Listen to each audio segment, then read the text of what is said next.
E.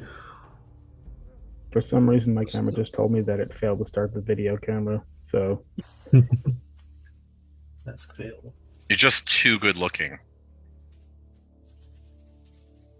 It's just too much. Yep.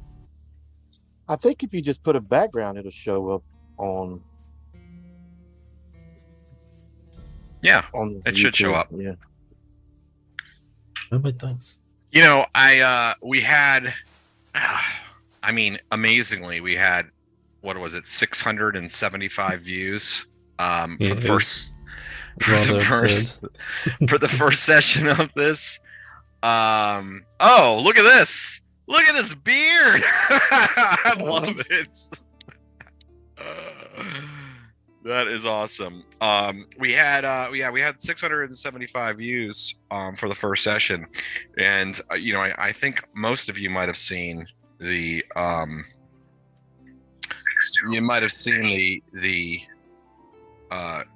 the comments, but I wanted to read this one by, you know, Frank 44 Mag.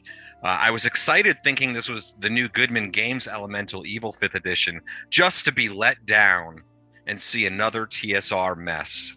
Sadder still, not one person knows how to edit video and fix the technical issues before recording. I suggest you delete this and try again. So I just really quick, I just wanted to give a big shout out to Frank, and a big fuck you, Frank. We don't give a shit, and we're having fun. So if you don't like it, you can go fuck yourself. It is my goal to disappoint Frank every chance I get. Every time. Because, you know, you edit as you play, right? That's how apparently. Works. Yeah, exactly. This is and I bet he's never even held a 44 mag. Just saying. So you know, the first commenter from Frank is from our buddy who plays Call of Cthulhu with us.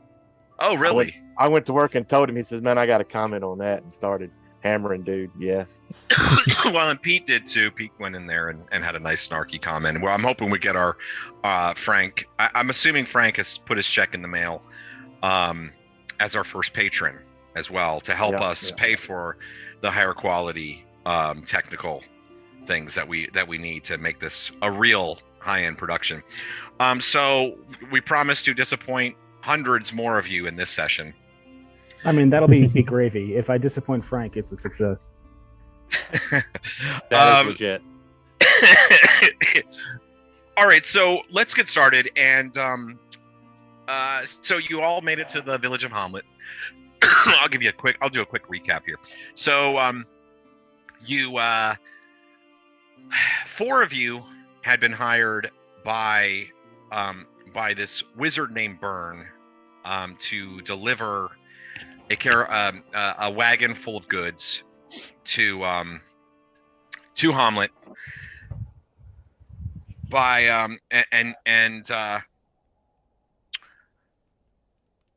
and along your way you encountered a group of bandits.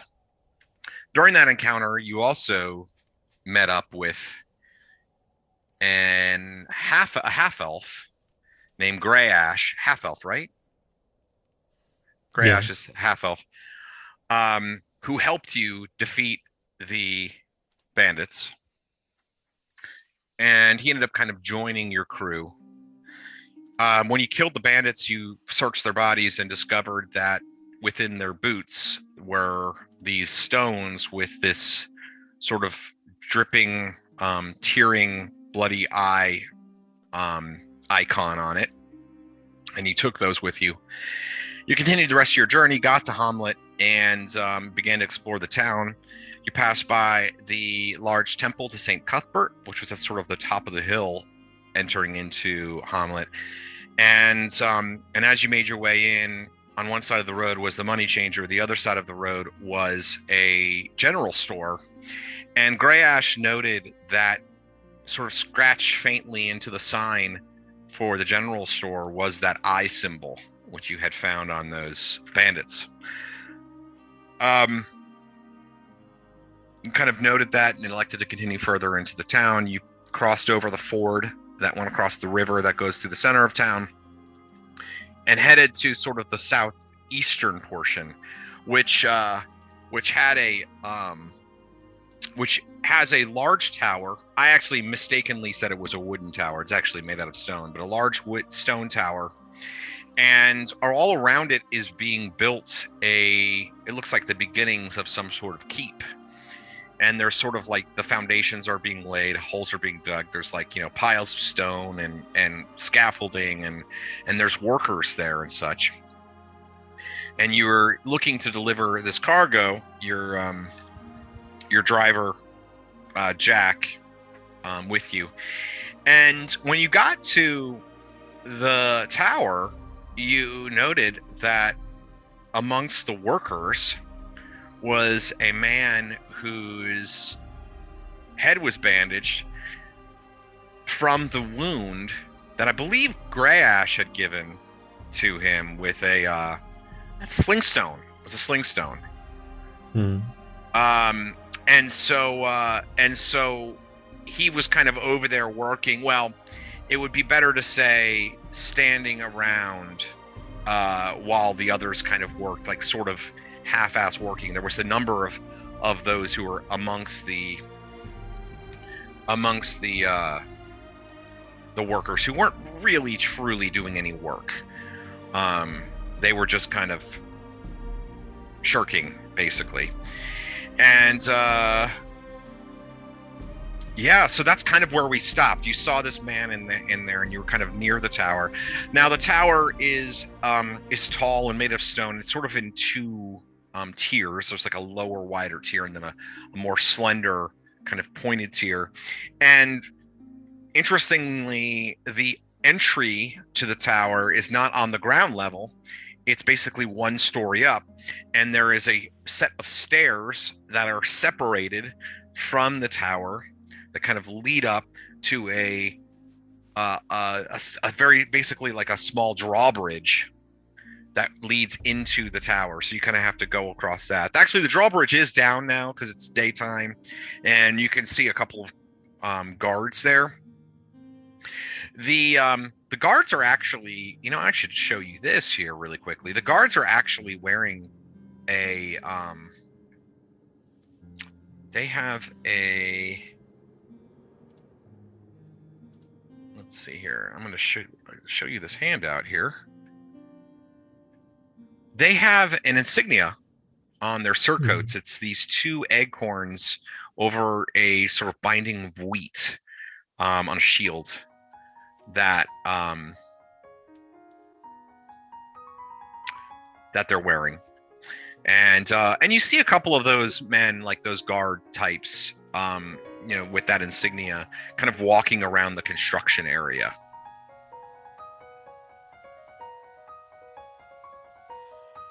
I'm apparently not able to close this now. There we go. All right, so yeah, you stand there at the Wizard's Tower to the south, and actually, yeah, this little drawing here kind of shows you how the Wizard's Tower's staircase works. And what would you like to do?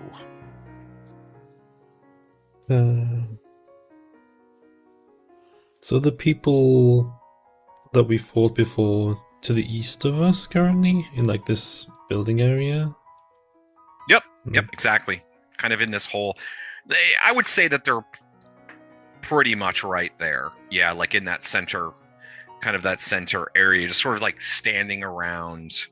Like they have like shovels or picks in there. You only really see the one that you recognize. He's got a bandage on his head, but like you got pretty close to him, so you recognize him. The others, and a couple of others did escape, but you didn't really get a good look at them. But this one's definitely, like, you can see he's got this like bandage on his head, like right where you hit him with it, and he's talking to a couple of other guys. And then there's like a lot of others who are, like legitimately working, but they're kind of just shirking in their duties. We should find our contact and get our pay, and then we can worry about whatever is going on here. Yeah, we got a job to do. Let's finish the contract, then take it from there. Sounds good. Let's get inside.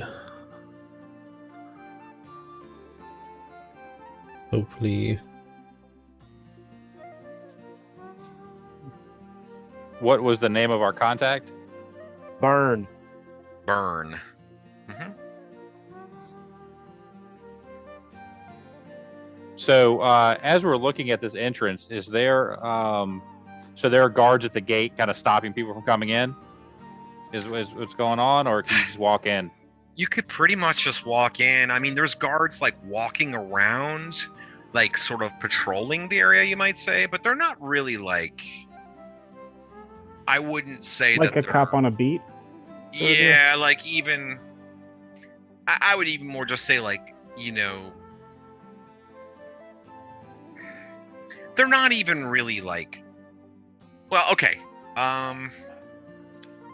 Let's see here.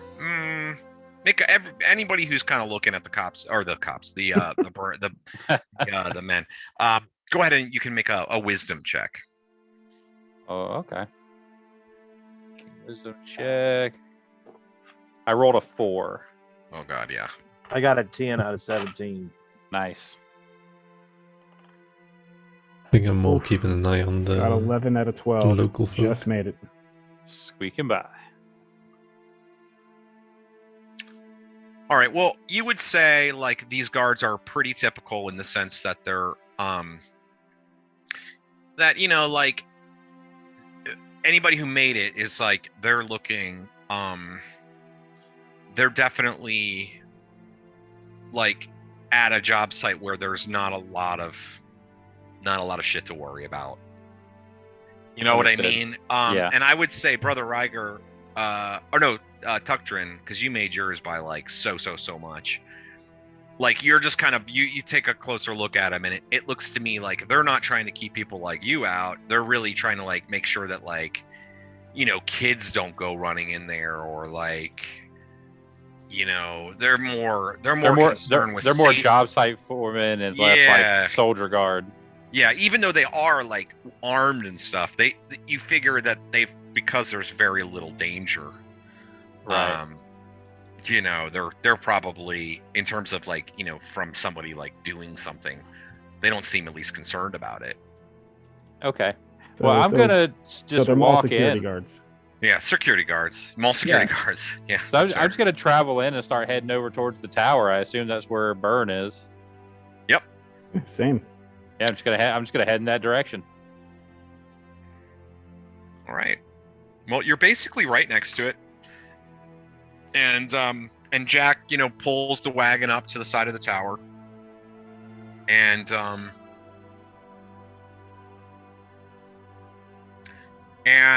yeah, I mean, like I said, you can see the staircase winds its way up to the top of the tower. And let me get this in front of me. Best to have that. You can see that the drawbridge is a thick oak planked drawbridge bound with iron, and there is, you know, I'm gonna say you just kind of see this right off the bat, Tuctrin, because you're a dwarf, but you see there's some like stonework mechanism that's like up in the roof of the thing as well, maybe like a portcullis or something like that can drop right there. And you can see that the hold on, get this in front of me.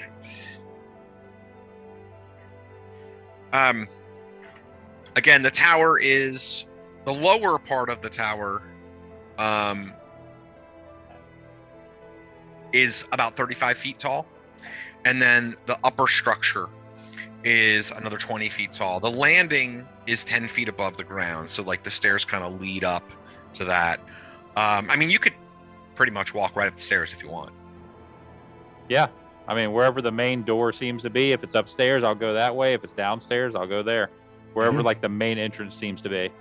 That's the job. I will take a second to admire the stonework and kind of make up my mind of whether or not the person that did this knows what they're doing. I won't. I'm just going in. I mean, I know you like know shit about stone just as being a dwarf, but is there like any really particularly applicable skill? Yeah, in the dwarf book, those like 1 to 6 chance of sloping or whatever are actually become proficiencies. So where you can detect pits, sliding stuff, new construction, grade and slope. So under like the new construction, it's like, is it new? Is it good? You know, like crafts level kind of situation. It's not that important. Yeah, but I'm just gonna say, like, I'm just gonna give you some information. Like, this is new, but it's not like Temple of St. Cuthbert new. It's like it is newer in comparison to the stuff in Hommlet, but it's like, so this isn't an old structure that they're adding on to. This is new from the ground up. Is what it is. Yeah, this is like a decade old, probably though. Okay, cool. So, yeah, like, it's a wisdom +4 roll. So. Oh, dude, you can't fail it. So yeah. That, and I mean, this is really basic stuff. This looks like human made. Okay. I mean, solid, good quality. Probably not made by these locals. Probably brought in by outsiders with a little bit more expertise. You would say engineering expertise. Because you don't see this kind of construction. Like, even looking at the regular houses and stuff here, it's not that it's bad, but like, this takes a team. Like, there are lots of people here. And reason for me asking is I just want to kind of note the construction style type kind of skill level. That way, if we go to another site or another area and it's stonework, I'm going to try to compare the two to see if it's the same people doing it. Basically, is what reason for me doing it. So. Yeah, sure. That sounds good. So you kind of start to ascend the stairs, and who's kind of all going? I'm going. I'm going. This is the job. Let's do it. I'm a dwarf. I'm going to secure the gold. I'd rather be inside than out right now. All right, do I feel James would be safe here by himself with the cart? Yeah, I mean, Jack is fine. Mhm. He's just kind of like sitting there at the in the driver's seat of the wagon. Actually, you know what? He's kind of like, step down, because this is really the first time that he's been able to kind of like care for the horse and everything, since you got into town. So he's kind of like, tending to the horse, attaching a feed bag, and like doing all that stuff. You think he's fine. This doesn't. Well, I mean, the security of the car. Feel like there's danger, but you do see literally a bandit like working within the construction site. So I'm gonna stay with the cart. I don't want to, but I know me. All right, so Ren stays back with the cart. The other four of you sort of start ascending the stairs. As you do, you can see like there's two guards like basically at the entryway into the tower, and like one of them like kind of slaps the other one to attention because they're kind of not super paying attention. And like one of that and the one that slapped the other to attention kind of like takes a couple of steps forward to get to basically the end of the landing right before the drawbridge begins. And the other one, you can see he's got a hand on the mechanism that would raise the drawbridge as you sort of approach. And he says, if you're looking for the inn, it's at the center of town, travelers. It's no place for strangers. Delivery from Mr. Burns. We are Burn, no you say? strangers. We're here for Burn. And what business do you have with Burn? I just told you, delivery.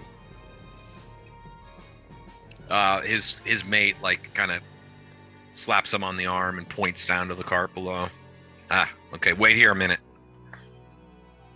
And kind of the guy who was on the crank steps in for a second.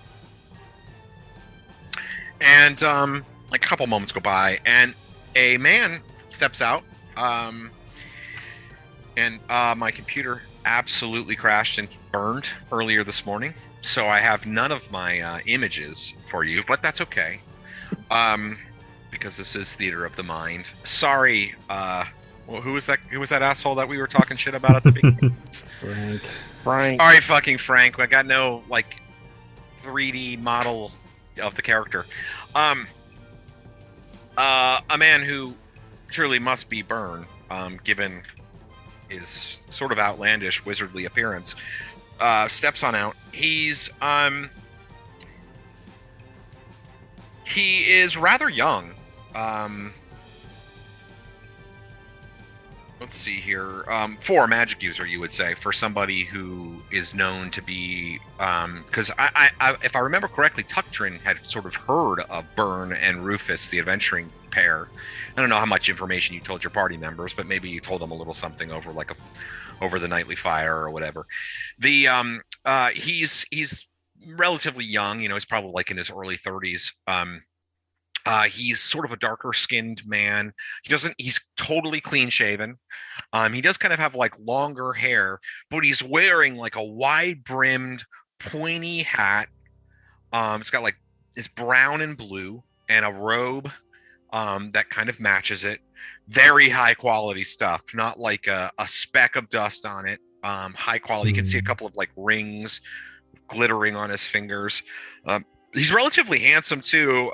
You know, he's kind of got he kind of exudes some confidence, you would say. Like he kind of walks out and he's got like a smile on his face, and he has just sort of like an air about him. And he says, and he walks out. He kind of smiles and he says, he's like stuck behind the guards, like you were standing there, and he says, if you'd care to move so that way I can meet my guests. And he said, oh yeah, sorry, sir, sorry. And then he kind of moves aside, and Burn steps out. And he says, it is I, Burn, Mage of Hommlet. Welcome. You bring me my supplies.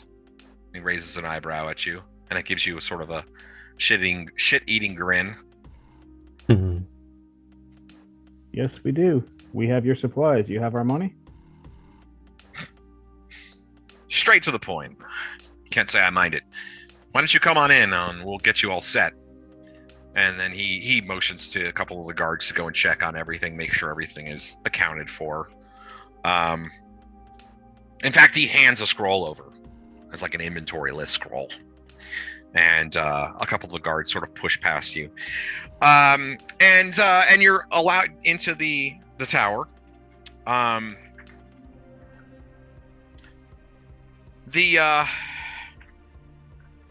I have the tower here. Okay, here we go. Again, you're kind of up on the what is essentially the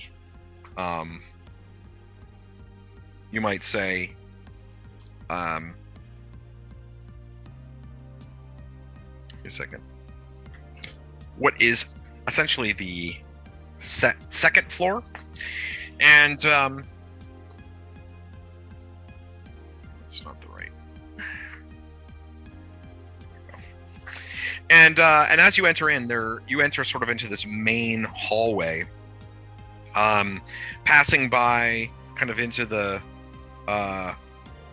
passing by a couple of large fireplaces, and there's a couple of servants sort of moving here and there.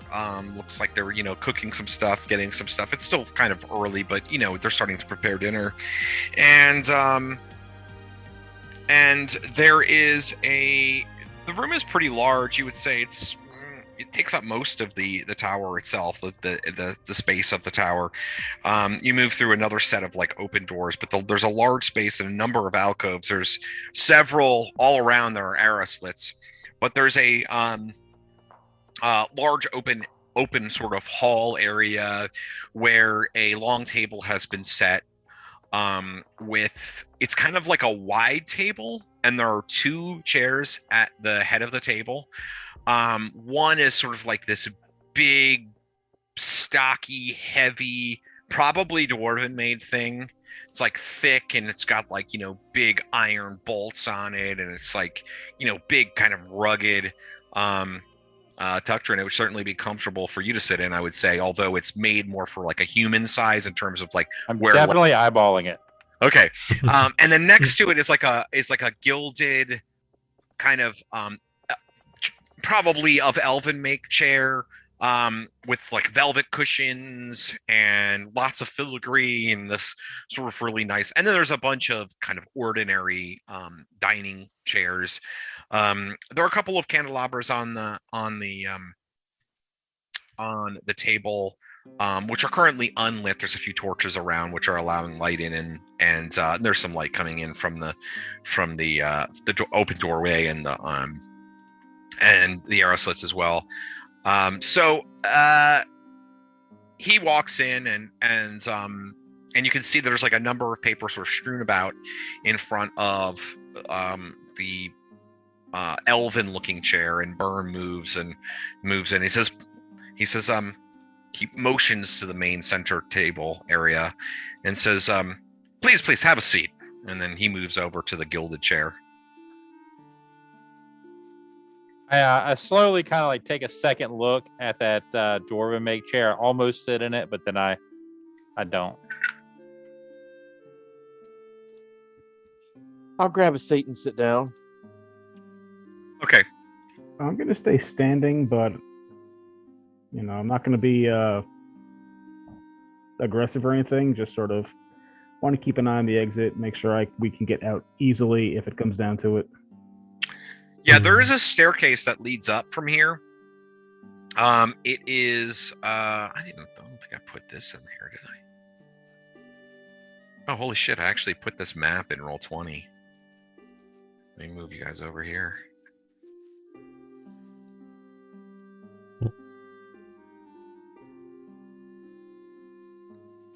Okay.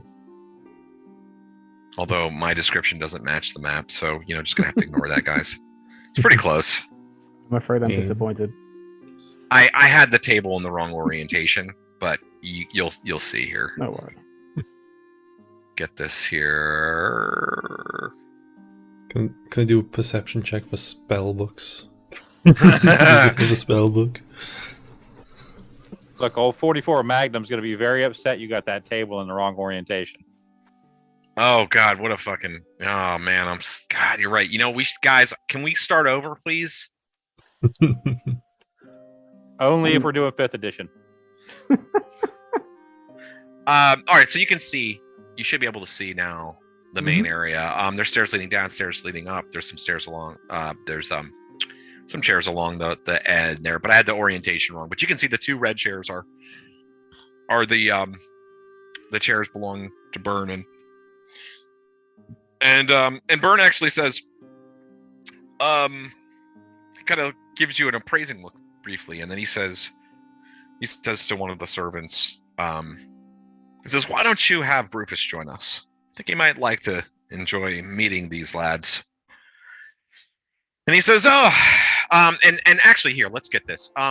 So Ren, you're down by the cart, and a couple of the guards. I didn't want to interrupt you, but if the guards came down, I would probably feel relieved of duty. Yeah, exactly. That's what I was about to say. Is that they kind of come in, and do a quick survey of the things, and like notice that none of the crates have been messed with or anything like that, and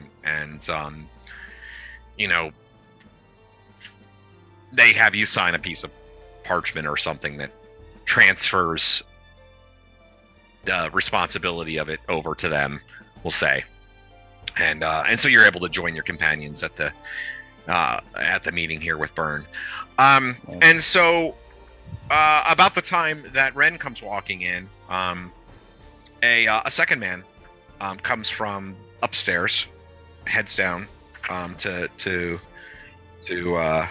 into the room, who you must presume is Rufus. He is a massive man, particularly wide, you might say. He is actually, I actually have these images in this book. Might as well, since we're standing here. I want you to see his 5th edition stats, because that'll play a huge role. Might as well show you these out of pure. So here is Byrne, which I hope you can see here. Can you see Byrne? Hopefully all of you can see him. Show you one more time here. I will send these to you once I get back to my computer that's actually working. Like I said, ridiculous with his pointy hat and everything. But Rufus is a very large, wide man. We'll say he's not carrying his axe right now, but he's got a goatee, chainmail shirt on, probably a knife at his side. Looks like rugged, probably more comfortable out in the wild than amongst this castle. Although we'll say on top of this image, maybe he's pushing out his chainmail a little bit, like maybe he's been enjoying the fruits of his previous gains a little bit more now that he's been living castle life for a period. And he says, more adventurers. No offense. Sure. None taken. He goes over to a side table. We'd be more than happy to get out of your hair as soon as our gold is in our hands. Yeah, he pours himself a cup of mead. And then at that, he actually raises his cup to you. He takes a drink. He says, so Byrne says, what do I owe you for the trip? Remind me again what I said I'd pay you. That is a good question. 25 gold, I believe, is what it was. I could be I don't mistaken. say anything, but I think he's right. I believe that's what it was. I had some notes from the last session too, but I don't seem to be able to find them. All right, a servant brings over a small box, and he opens it up and begins to count out 25 gold pieces. Puts it in a pouch. When starts doing that, and he lays out 5 pouches. And the guard, the guard who took the inventory, actually followed Ren in and hands the inventory over. And Byrne kind of takes a quick look at it. He says, well, everything seems to be in order. And sitting across the table from you, he kind of throws you each a pouch of the gold. And he says, so what do you plan on doing? You staying in town? Gonna see if you can make a name for yourselves? If it is safe in town for us. I personally plan to stay here and look for my lost compatriots. Have you seen a contingent of dwarves come through here? No dwarves that I've seen. I'm just going to be looking for the next paycheck. That is most unfortunate.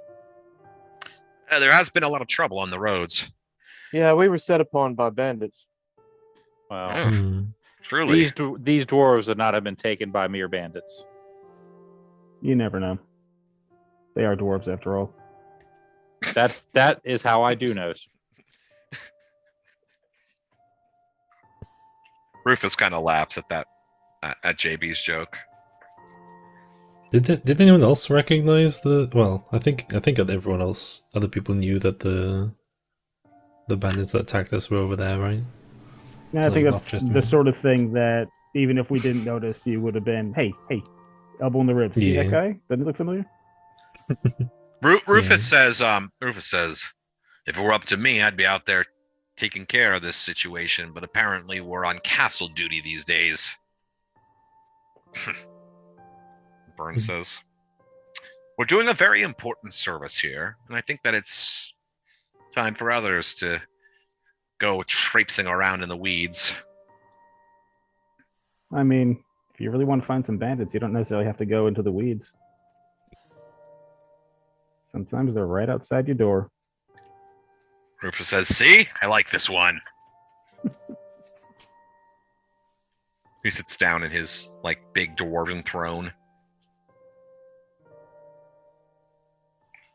One of them actually appears to be working for you. Hmm? Says Rufus. I mean, says Byrne. What do you mean? Can we see the work field out where we're at? You could if you went up to any of the arrow slits. You can't see it from where you're sitting.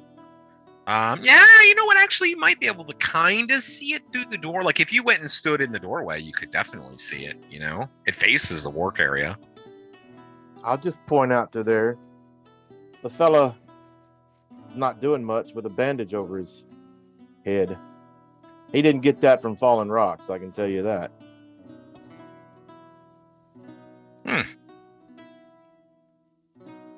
Did he now? And they also carry a strange symboled rock with them. Who has one of the rocks? I do, an eye with a teardrop. Yeah. Hmm. And I hold the rock up and I set it on the table. As he does that, I'm gonna just sort of take a step back because I don't necessarily trust either of these guys to not be involved with the rock. So if we're gonna suddenly get set upon by Bird and Rufus, I want to be ready. All right, so Burn like kind of raises a finger, and one of his guards that sort of was standing inconspicuously along one of the walls comes over, and he whispers something in his ear. And then the guy gets up and moves away. Just remember, hear noise is a thing. And he goes and grabs a couple of the guards, other guards, and they head out the front door. They look like they're getting ready to do something. I'm gonna look out the window, see if they're after the guy who's I'm just Out gonna in the keep my eye on these courtyard. two. And me being close to the door, Yeah. like whatever I can see from the door, I'm watching. I'm keeping an eye out for like any signs of spell casting that might begin to happen. Okay. So the guards start kind of they kind of traipse down the stairs and start sort of heading across the field, across the work site.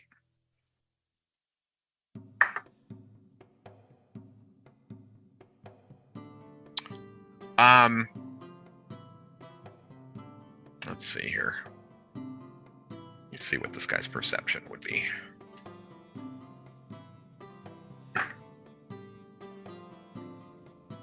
Okay. The guards start moving towards him, and the sort of like the leader, the one who Byrne actually spoke to, you notice that he's kind of like getting the attention of a couple of the other guards that were like kind of just milling about, like, you know, outside in the work area, and kind of motioning them over there. And it seems pretty clear that the man with the bandage head notices, and he goes running. He takes off. And a couple of the guards go running after him. But once he sort of gets outside of like the general area of the construction site, they don't follow him. However, you do notice that he kind of goes running off. He goes running off towards the east, and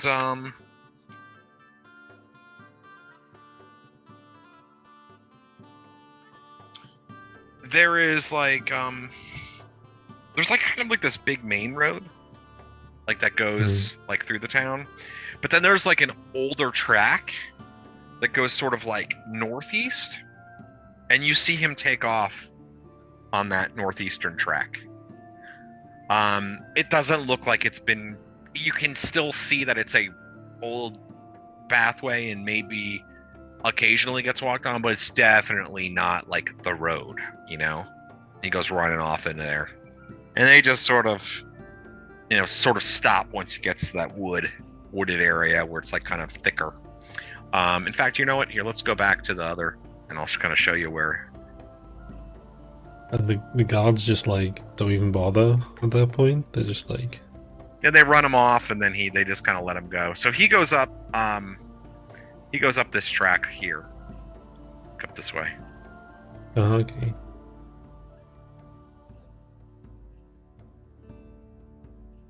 Go back to the guard tower.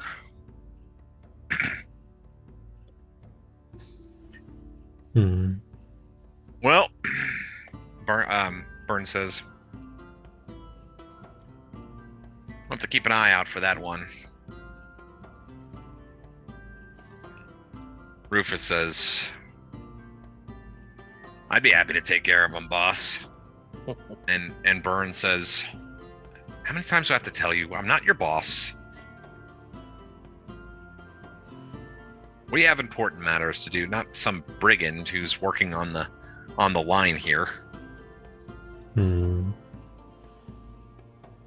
Well, if you want something to look into, I believe they may be working out of the trade post up northwest.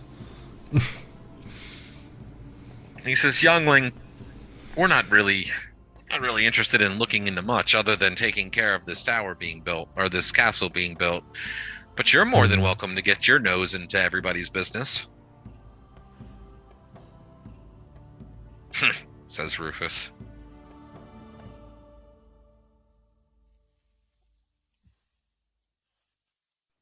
Burn does say, well, and he kind of starts standing up. He says, I will say that there is definitely something going on here, and while I can't offer you much, says, you would have my gratitude if you looked into some of this. Is that eye symbol anywhere in this tower, by the way? Make a perception check. All of us? Well, he was the one who was looking for natural it, so. 20. I think natural 20 is bad, isn't it? That's the exact opposite of what you want. That's terrible. Okay, so you're looking around and like you don't see it like obviously, but like you kind of notice that like near the stairs there's like this particular spot where some of the stones of the stairs meet, where it looks like to you like the symbol is like made up of the cracks in the stone. I'm seeing it everywhere. I should have rolled. It's all eyes. Well, if it's possible that my compatriots were set upon by these bandits, I would definitely look into them. How much is your gratitude worth? There it is. He said, well, he says, you might not realize this, but you might question why I didn't have my men go chasing after that bandit. He says, the truth is that he says a decade ago when Rufus and I first came to Hommlet to deal with all the troubles of the Temple of Elemental Evil back then, there was a lot of people who got drawn into unsavory activities at that time, and we found it in both their best interest and ours to work to reform some of them. And in fact, many of those who were formerly bandits went on to be some of my most loyal and trustworthy men. Says, and clearly some of the former bandits are current bandits. Things have been a little bit more concerning in the last year or so. It's one of the reasons why we're building the castle here. The Viscount of Verbabank wishes that we put a greater presence in the region. And he says, but don't tell that to the locals, and he gives you a little wink and that sort of shit-eating grin again. Rufus says, you might as well just told everybody. You're going to tell them. I try to keep my nose out of other people's business. But if you'd consider this a personal favor, I'm sure there's something that we could accommodate. He says, how about this? Every bandit you bring me, I'll give you 25 gold pieces. Alive or dead?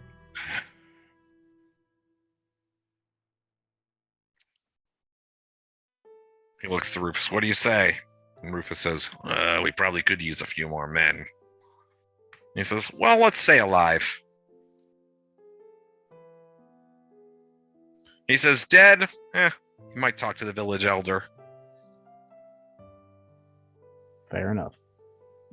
Hmm. Although I'm sure that he's more likely to term it a service to law and justice rather than something worth being paid for. So you... This area get attacked often? The need for a keep? Well, They've got no one to build except for bandits, so I would say there's a vested interest. Hmm. I need to switch this music. It's fucking terrible. Sorry, Frank. I know Frank is like fucking rolling over in his proverbial grave right now. Oh, this is really bad too, though. Let's see here. Frank only runs con level, games. I mean, what does his fucking games look like? I wonder. You know? They're sponsored by Dwarven Forge? Oh my god! Right? Let me guess take it. maybe- Let me take an hour to set this table up for like our 5-minute skirmish. All right. I love looking at those things, but then at the same time, I'm like, who has the money for that? I mean, I don't. Let's see You've got here. 5 minutes of game time for an hour and a half of rules lawyering. Hmm.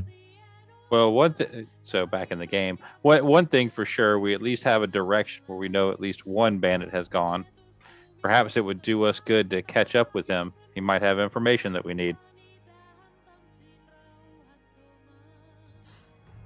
I would say so. He doesn't have too big of a lead on us. Hmm. Or we can try to use our new funds to get established in the town and take a short rest, maybe have a brew or 5, and then deal with it in the morning. Sounds like a plan. Byrne does say, Welcoming Wench does have a good local beer and quite a menu. It's one of those spots you don't really want to miss when traveling through the countryside. That's very kind of you to want to vouch a beer for us at the inn as new travelers. The human I've given you hospitality enough, is have I not? legendary. The human hospitality is legendary. Rufus laughs. Rufus actually reaches into his pouch and flips you a silver coin. Many thanks. Clan Geddon will take this as a tribute. He nods. Oh Lord.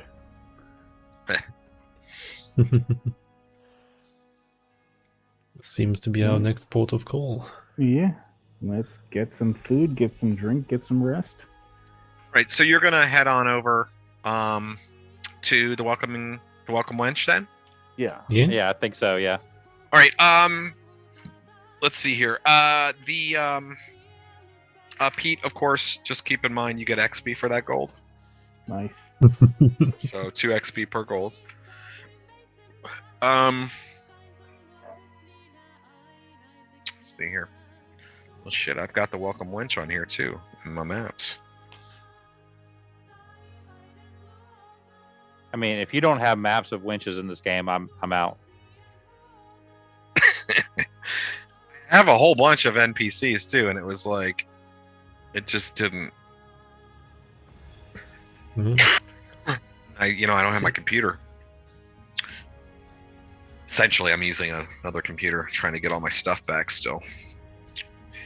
All right, so head on over to the Inn of the Welcome Wench, and I'll give you the description here again.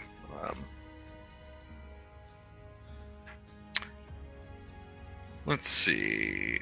The square wooden sign shows a buxom and smiling girl holding a flagon of beer. This must be the Inn of the Welcome Wench, a place renowned for its good food and excellent drink. Passing merchants make a point of stopping, as do many other sorts of wayfarers, and it is said that the place is always filled with patrons. We'll say that about now, like, it's starting to get early evening. I mean, I wouldn't say it's like sundown yet, but it's getting to be early evening. So lots of folks are kind of getting off work, and people are kind of starting to head in, giving it sort of a bit of energy, you might say. There's a bard that's kind of like warming up his lute, tuning up his lute in one corner.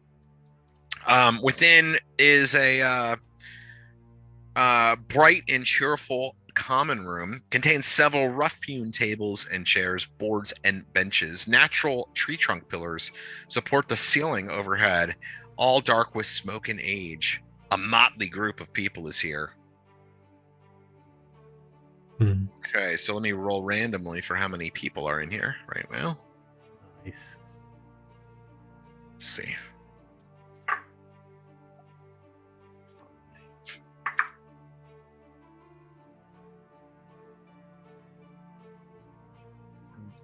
All right, so there's about a dozen other patrons in the place right now, kind of scattered around the room. There is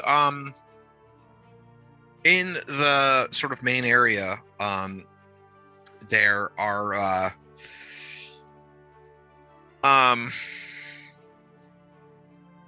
I will say this. So there is a stables, and Jack, your wagon driver, he basically says his goodbyes. He's going to stay for a couple of days, and eventually he'll head back with a couple of the workers at the site, half a dozen of the workers at the site, who sort of have ended their tour that came down from Verbavant for work. So he'll be heading back with the workers and within a couple of days, but he has a couple of days off. And he was paid 25 gold pieces as well, for his role in taking the cart. So he has a couple of days, he has some money. So he is staying here as well. He's got himself a room. There is a gregarious looking innkeeper. Now I believe Tuctrin is the only one who has local history, right? Yes, but it is the specialized version. It is, but this is a place known for its beer, so I was going to give you an opportunity to use your. Oh, actually, I'll definitely go for it. Yeah, I mean, just because it's like, because of what it is, Okay, it's a charisma +2 roll. All right. Yes, I rolled an 11. I'm good. Okay, so you know that the Gundagoots own the Inn of the Welcome Wench. In particular, the innkeeper Ostler is known as a bit of a brewmaster, and his beer is sort of famous here. How much did you make it by? I made it by, I think, at least 6. Let me see. All right, if you made it by at least 4, then I'm going to say other dwarves you've talked to, though, are a little bit skeptical of its quality. Like, you've heard, like, it's got a reputation, but maybe its reputation is a little bit more, it maybe exceeds its actual flavor. But nevertheless, I'm going to have to test it out. Yeah. So here's a really fucking terrible drawing of this guy. So I'm going to have to show you this just because it's so outrageously bad. I love it. Right. So it's a troll. I know, right? It's just such a bad drawing. I'm like, come on, Goodman Games, you can do this. Oh, the 5th edition Goodman Games lets us down. What? I am disappointed. Oh, man. You know what? Frank is not going to subscribe. He's done. Did they redo the art for it? Is the new drawings? It kind of looks old timey, but they're not in the other module. So I don't think it's like, I don't know, maybe they just, because they're all different styles and stuff. It could even be just like royalty free stuff that they found, or maybe they just even bought, But Osler looks, he welcomes you in as you come in. Welcome, travelers. Welcome to the Inn of the Welcome Wench. Have a seat. One of my daughters will come to bring you a menu of food and drink soon. Menu. You're Osler, the brewmaster. That I am, sir. Who do I have the honor of meeting this day? And he kind of comes. Huckrin Boulderguard. Ah, dwarf. Surely you have a refined palate when it comes to the brews of this world. As all dwarves do, and I have heard tell of your brew. And I must taste for myself. He literally hands you a menu. Okay. And I'm going to show everybody the menu. It's in the Roll20. And it just says beer, beer, beer, and beer. It's actually like an outrageously huge menu. I mean, there's Dwarven Stout. All right, I'm trying to. I mean, there's like literally 7 different types of wines. There's 3 brandies. There's a liqueur, 4 ales. I mean, do you see this, guys? I mean, this is legit. Like, I'm opening this restaurant. Who's down? I'm down. Yeah, I kind of want to share this with the viewers out there, just because it's like so. I mean, pretty amazing. You should be able to do a share screen, right? Yeah, I want to do it right now here. It doesn't share the music when you share the screen, so. But that's just such a great menu. I mean, I fucking love this menu. It just makes me happy to look at it. Is the dinner with roasted vegetables one Ethereum piece? What's going on there? Electrum. Ethereum. Oh man, got that Bitcoin rolling. Electrum piece. He's playing Goodman Games 8th edition. We're not there yet. All right. How much is Electrum? Is that? Electrum, I believe, is 2 Electrum to a gold piece. Am I right about that? Does that sound right, old people? I think, but I have to So it's look that half up. a It's gold. been I a long believe time. that's right. I believe that's right. Oh. I think it's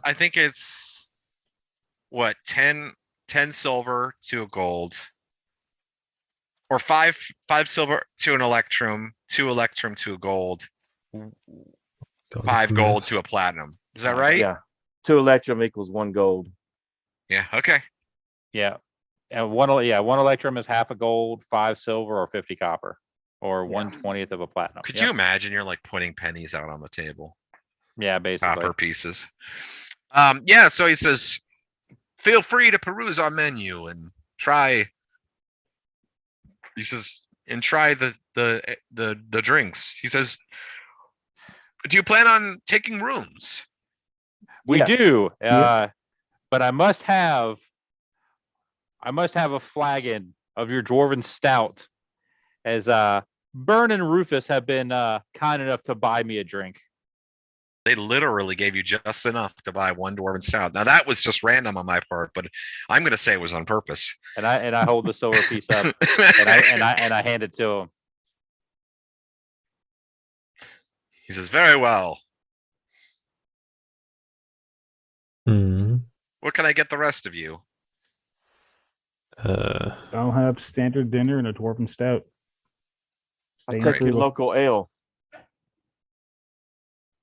I'll have the dinner and the common mead. All right. Yeah, I'll take the dinner with the roasted vegetables. I love this menu. It's so crazy. It is the fact that it exists just makes me really happy. I don't know. Okay, All right. So I'm going to take the standard dinner with a mead.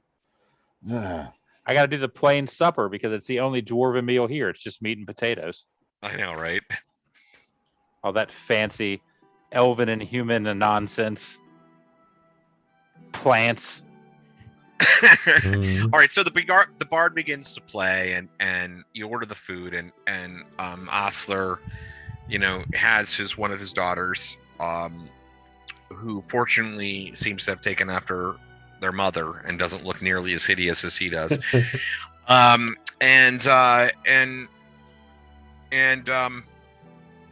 Yeah, they bring over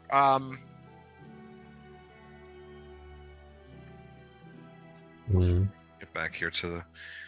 Like I said, when we first started, this module was a bitch to run because they have, like, here's the expanded description of this place 8 pages later. And you're like, what the fuck, man? It doesn't tell you what page that is. All right, so yeah, so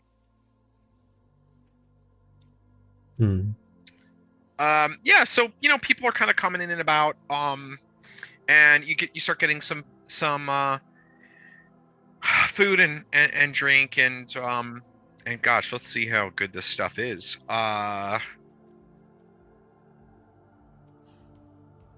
Is there a table to roll on for how well the cook is doing today? I don't even know, but I guess we could make it up, right? We have to do something. Let's see here. How good of a batch is this? I'll roll a D. I don't know. One of you guys want to roll? Let's do this. Roll a D. Somebody roll me a D100. So, hey, you know what? Let's D100? roll it.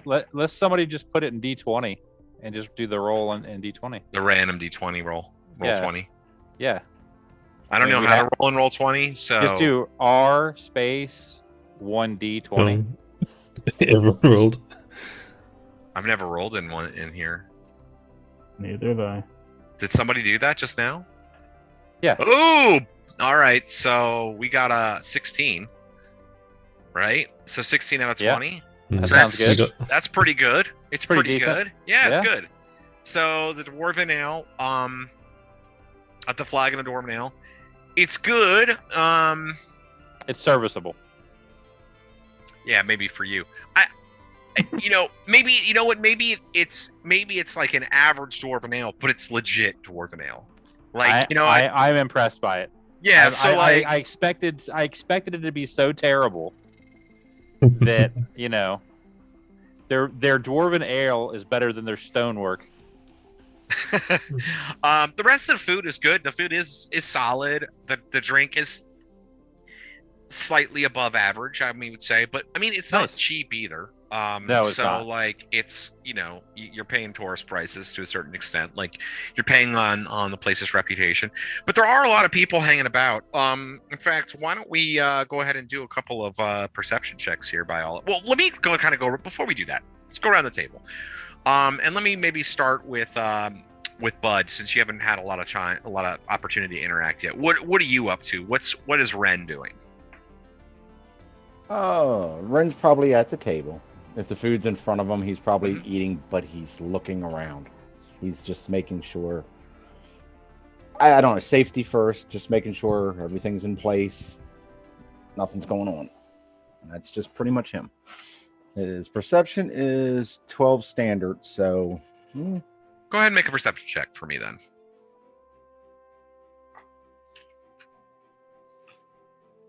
Two. Oh wow. Okay, so you made a really good perception check. All right, so you see kind of a larger man sitting at the bar, talking to. Now that you've kind of moved away, your group has moved away. He's talking to Osler. He seems very comfortable at the bar stool. Like he probably spends quite a bit of time on that bar stool. He is he's kind of large, appears to be sort of jovial. Seems to be a bit tipsy. He's kind of come Osler, come here. Get me another one of those ales. And it's like, and you hear now Elmo, don't you think perhaps you've had enough for tonight? He says, I'm a big guy, I can handle it. And he's drinking everything. But you kind of see him, and you caught his name, Elmo. You look at him and like there's a couple of things that seem a little bit out of the ordinary. Like you notice that there's a bit of mud caked into his boots, and he's kind of got a cloak hanging from around his shoulders, and on the cloak there's a bit of thistle that's like caught in the cloak, and like that is a thistle that would be from like the area around town. Like you wouldn't find that in town. Like they would be naturally just kind of like it's more of a wild thistle. And you would recognize that, Ren, just because of your ranger, your familiarity with nature. All right, so what's Brother Rygar doing? I'm actually. Are we sitting next to a window? You can be. Yeah. So I'm gonna open up the curtains to let the sun come through, and I'll bless my meal and offer a blessing anyone else's meal. And I'm just going around listening to the other conversations. My perception, I made a 9 out of an 11. Okay. And just enjoying myself. Okay. You see there's two men, a hulking fighter, and then a small and thin gold-skinned blonde-haired man. He's like who's wearing robes. And the two of them are sort of talking in low tones. You said you're walking around? I can't be, yeah. Mm-hmm.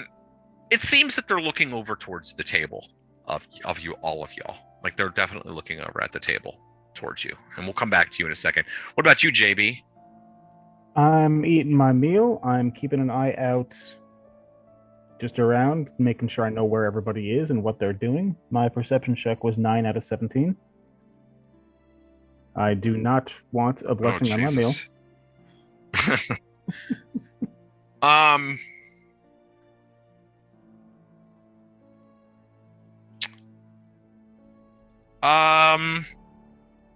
You see a man that okay, so JB, you would definitely, okay, this is perfect.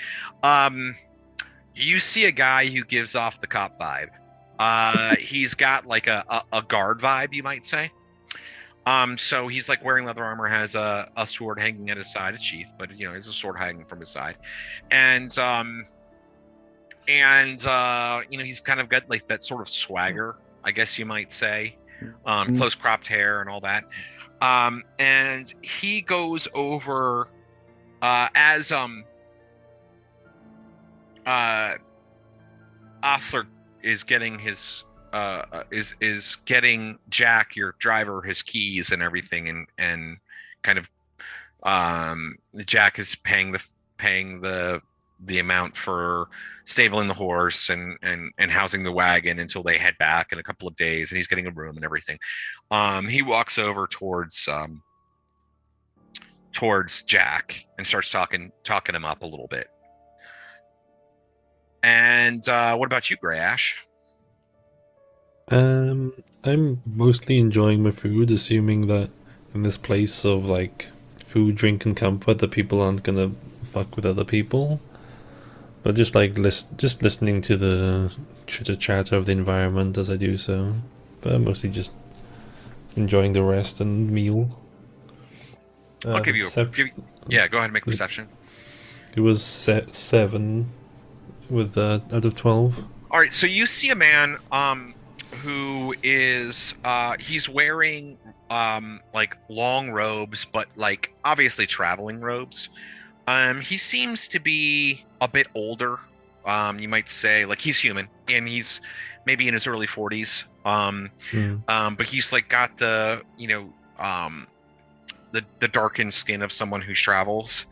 And he is looking through a large book. He's got a large book. He's sitting by the fire. There's like these 2 chairs by the fire. He's taken one of the 2 chairs by the fire, and he's sitting there kind of like flipping through his book. And finally, Tuckdrin. Okay, so I am eating my meal, drinking my drink. I passed my perception, but barely. So I'm more or less, I'm ordering another drink is what I'm doing. I'm looking around, and if I see anything interesting, good. If not, I'm going to order another drink. I'm paying attention, but I'm not fully engaged with what's going on. You notice at one of the tables there's a card game being played. A couple of guys are playing cards. Interesting. All right. Right, What I s- might do then is then when I get my second drink, I might get my drink and then walk over there and either watch or take a seat if there's room, depending on the. I'll try to gauge the attitude of the game. Is it super serious? Or like, you know what I mean? Mm-hmm. Mm-hmm. All right, so I guess we'll go in reverse order then here. So you get your drink and you head on over and kind of take a look at the I'm gonna say make a wisdom check Okay. to gauge the situation. I made it by 14. Oh, Jesus Christ, dude. That's right. You have like an 18 or maybe even a 19 wisdom, 18 wisdom. Yeah. So you look at the scene and like you definitely get the sense that there is that it's pretty friendly and kind of laid back. But like one or two of the players are definitely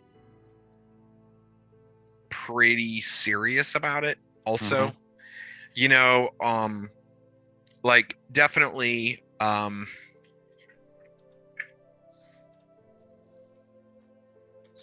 like there's one guy, for example, he's like got on like traveling leathers. You can see a dagger sort of yeah, actually, you know what, I'll just say you notice a dagger like in his boot.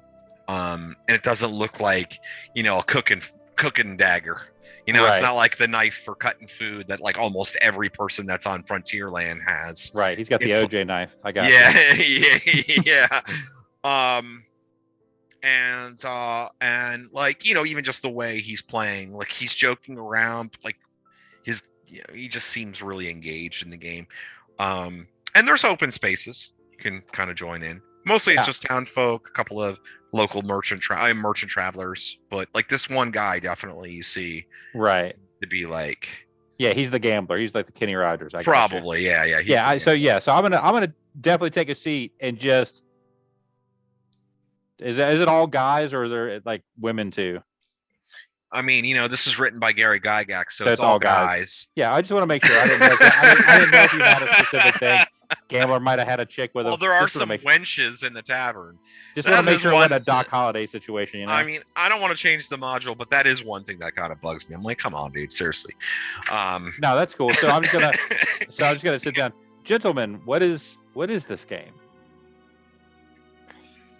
I'm not familiar with it.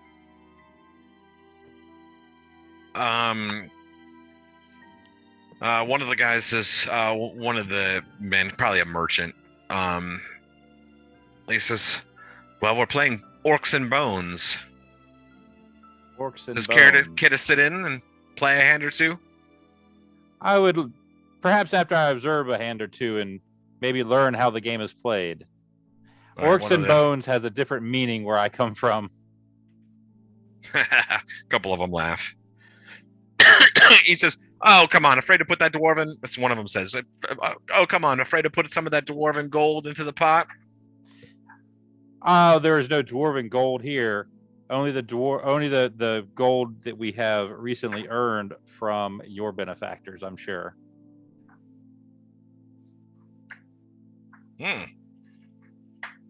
Intriguing, says one of them. Says the gambler guy, actually. Intriguing. And he says, "All right, well, deal us in." And they play a couple of hands, and I'll try to see if I can catch on to what's going on how the game works. yeah, make an intelligence check. Yeah, that's. Whew. I know this is going to be tough. No, I did not make that.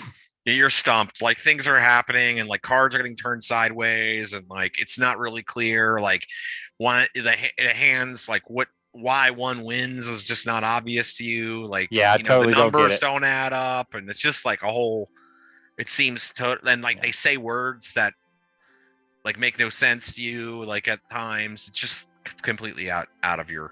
Okay, realm so of understanding. after a hand or two, and I'm not grasping this, what I do is I excuse myself to get another drink, and I just go back over to where I was at.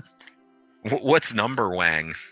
It- David. It's like some British comedy joke thing where they just made up like a fake game show that makes no sense.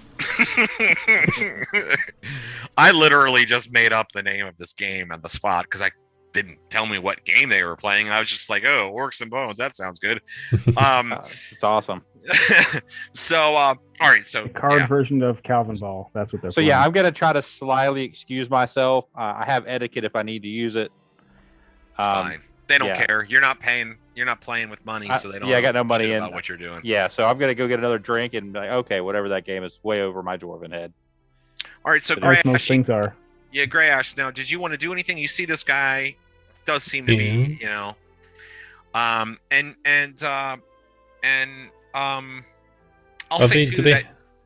Go ahead. do they have a drink?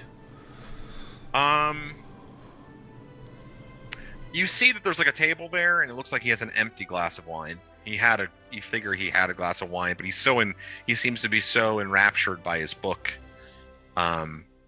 You know, he's like paging, he's like really into it. He doesn't seem to even notice that he's finished his wine. Okay. Then I will, after finishing my food and most of my drink, or like half my drink, I'll head over to the bar. Say like, I'll cover a refill for the man for the fireplace. Payment for some hopefully pleasant conversation. As I like. Ah! Yes! Spug Noir. He works for a sage, looking to collect info. Not sure if you're the adventures that you seem to be, but I think he's looking to join up with a group. To someone who can, well, perhaps offer a bit of physical prowess to go along with his mind. A little helping hand is always useful on the roads these days. How much will that be? True that. Mentzer? I don't know, what kind of wine are you getting here? We have the whole menu, right? I assume the barman knew what wine he had last time. I don't know. Yeah. Oh, well, that's a good question. I'll just roll a d6. You just make it the Assume most it's not the cheapest expensive one just to make you have to buy that. It's the Sundish Lilac. 5 Ethereum pieces, jeez. Oh, jeez, that's like 2.5 gold pieces. Ethereum pieces. Well, fortunately, Ethereum has gone down since you've been playing this session. I'm just gonna keep calling that. I'm not gonna say that he wouldn't go with something that expensive. Oh, let me just put that back down. Yeah, I'm gonna just say he's drinking the Hommlet Reserve Okay. because it's expensive. What good's money if you don't spend it, right? So yeah, I pay for that. Okay. Head No, it's a over to gold piece the for the two. Yeah. the opposite seat in the fireplace next to him. Lower myself down into it as I, greetings, traveler. I see you've run dry. Oh, May I so I have. wet your whistle for a few words by the fire? I He don't know why. rubs his eyes under his spectacles. He says, would be best for me to put the book down for a moment. He sees the firelight sort of bouncing off of your mixed heritage, their features of mixed heritage, and their particularly the elven portions of her features. He says, you appear to be of some northern lineage, and he rolled a natural 1 on his intelligence check. Says, if I'm not mistaken, you are you have a bit of frost elf in you. I think it's the desert type I went. Oh, you went desert type. Okay, you have a bit of desert elf in you then, from the heat of the south, right? Is that right? Am I wrong? Yeah, I'm I remembering. don't know what the frickin' any of this stuff is. So yeah. Oh, sure. we're just making up. I don't know it either. So just play along. Indeed, yes. I've lost my character and accent entirely, so just fuck it. That's all right. You bought him a drink. He's doing his best just to earn it. Yeah. Indeed, yes. I've traveled with mostly alone. Recently, with the few companions you see to our south down there. Oh, Have you been he faring looks well on the over his roads? shoulder, looks over his shoulder, and says, "Ah!" And he closes his book. He says, "I think perhaps our meeting here is more fortuitous than you would realize. As I am here on the behalf of a scholar from Verbabank, and I'm looking for ancient and important lore, but not many here are willing to take on a sage's apprentice as to head into the places around Hommlet where that lore might be hidden." What kind of places are these? Are there ruins out there? He says, "Well," he says, "I would ultimately love to draw the hidden knowledge that was within the fabled temple of elemental evil, but even I dare not cross such a threshold. A dark place, surely cursed, but there are other places nearby, hidden coves and hidden cairns and underground places.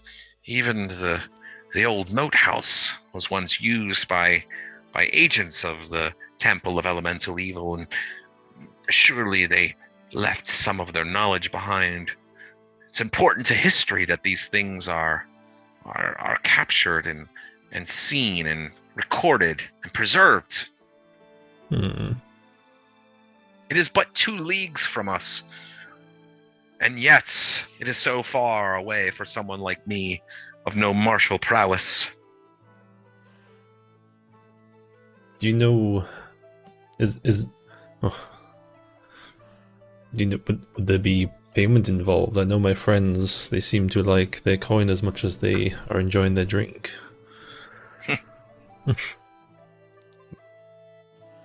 The road's certainly not safe. We were attacked just coming here earlier the other last night.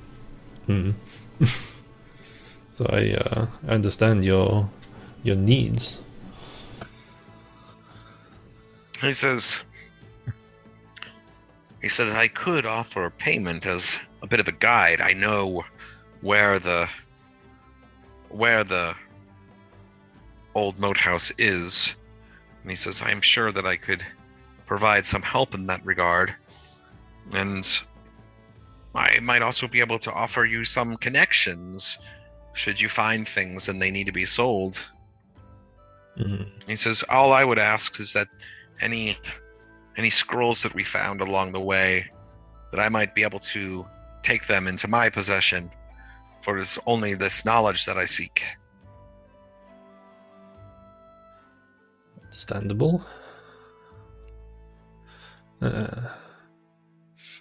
Perhaps we might have found new work already. He Is says, any of he leans in and he says, "I will tell you something that I have." He says, I sense in you that perhaps you have dabbled a bit in magic." Kind of like leans in conspiratorially. Yes, dabbling is the word. Yes, I'm not trained. He says, "I will confide in you this. It says that I too wish to have dabbled a bit in magic, and I wish to continue that progress. I have heard that a warlock has made home in the old moat house. So in addition to those things lost and ancient, once part of the temple, perhaps there are magical things that might be learned. It says, if you would take me on, perhaps you and I can share some of our knowledge. Perhaps we may. Would you like to join us at the table? I do not speak for the party. I would quite enjoy that. And he stands up, grabs his glass of wine. Okay. I just walk over toward the table, say, fellows, we might have found work if hands are willing. All right, Pockets needy and hands are willing. Let's pause on that, and we'll move over to Brother Rygar.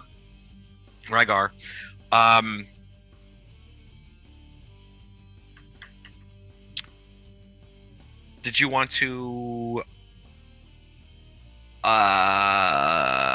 Let's see here. No, wait. I think where JB was. No, Brother Rygar. I forgot who I had you see. The golden haired person. Yeah. The golden skin, blonde haired. Well, I mean, I'll just say he's kind of wearing monk's robes. And this sort of hulking fighter, and they were like kind of whispering or talking in low tones and looking over towards your table. Did you want to do anything? Yeah, I'll bounce up to him and good afternoon, gentlemen. Would you care for a blessing from the god? As you're walking over, as you're walking over, the fighter, the monk, kind of smacks the other one a couple times to get him to stop talking, and he says, "Ah, well, the blessing's free." Blessing of who? Did you say? Nola, the god of the light, the goddess of the sun. She shines upon everyone. The monk says, "Surely has blessed me many times as I walk through this land. My skin being golden, tinged by the sun, my hair lightened to the blonde color that it is. I have already been blessed. No need to bless me further." And of your companion. Cobert's like, or the man says, and he's kind of looking to his companion. Yeah, you could bless me, I guess. May Nola's light shine upon you today, and bring forth good tidings. And I give him the blessing.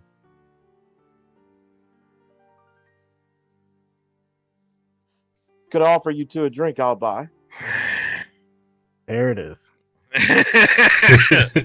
How could we refuse such a further blessing? Says the monk. And he says, I'm Taruko, this is Cobert. We're a couple of adventurers looking for work. I see that you are as well. You planning to head out into the wilderness around Hommlet? A couple drinks are brought out for everybody. I think we mostly plan to rest for a few days in this town and see what our options are. The monk, does he have any type of religious symbols on him or whatever that I can see? Let's see here. I really like this music. Same. Let's see here. Monk orders. Let's see here. Hey, Frank, if you're watching this, hit us up with a good playlist, buddy.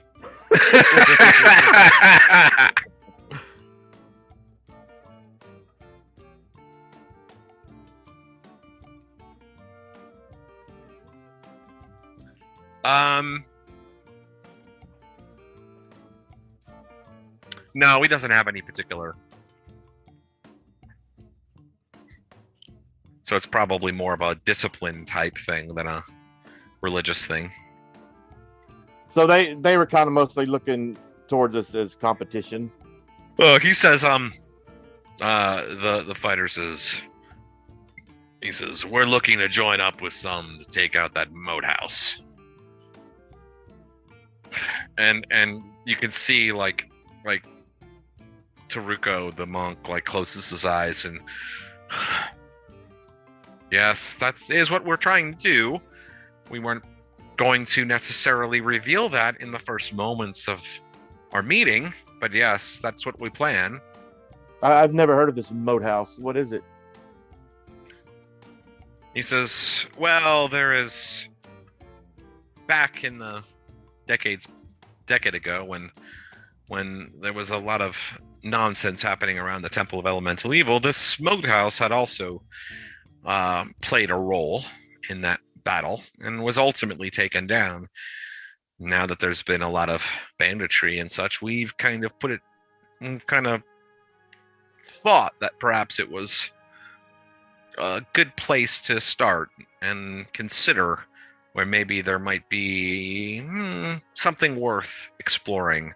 Perhaps this is the hideout of the bandits, or perhaps it's just a place that we might be exploring. Some things might have been left behind that are worthwhile. Well, if Yeah, like treasures and gold and things and stuff to kill. I perked up at that. I tell you what, if my companions decide to go there, we'll perhaps discuss it, and maybe you can join us. Yeah, so we wouldn't mind doing that for a fair share of the treasure. Of course, We'd be happy to. And with that, I'll take my leave and head back towards the table of my companions. All right, and what about you, JB? I've just been keeping an eye on our boy James and the cop that's chatting him up. Make sure he's all right. Although I did hear a bit of that conversation regarding gold and things to kill. So I don't know why his name has become James, but it's Jack. Jack has. It's my fault. My fault. he Sorry, likes to be Frank. called by his middle name. And it's Jack James Frank. And that's canon. Oh, That's now that is canon. canon. So Jack James Frank has been was kind of like chatting to him, and then eventually he goes up to his room, and then the guard looking man, he sort of walks over. Actually, I shouldn't say walks over. He struts over towards your table. And he walks right up to you, JB. This is before actually Grey Ash has brought the wizard over, or All Brother Rygar has returned. And he says, or Tuctrin, either. And he says, "You are JB, yes? I was just talking to James Jack Frank over there, and he was telling me that you a couple adventurers here, you and your companions." He says, I've been known to be able to use a sword now and then. And he pats his sword on the side. He says, Good for you. Things can be pretty dangerous around here. Might They not can be a be. bad idea to add another sword. For an equal share of the treasure, of course. And he kind of gives you a smile. Like he's talking like that, but he's like very uncharismatic. Like he's kind of like somebody that's not really good at talking to people, trying to talk normal. You're like way trying too not to dense to be putting us on.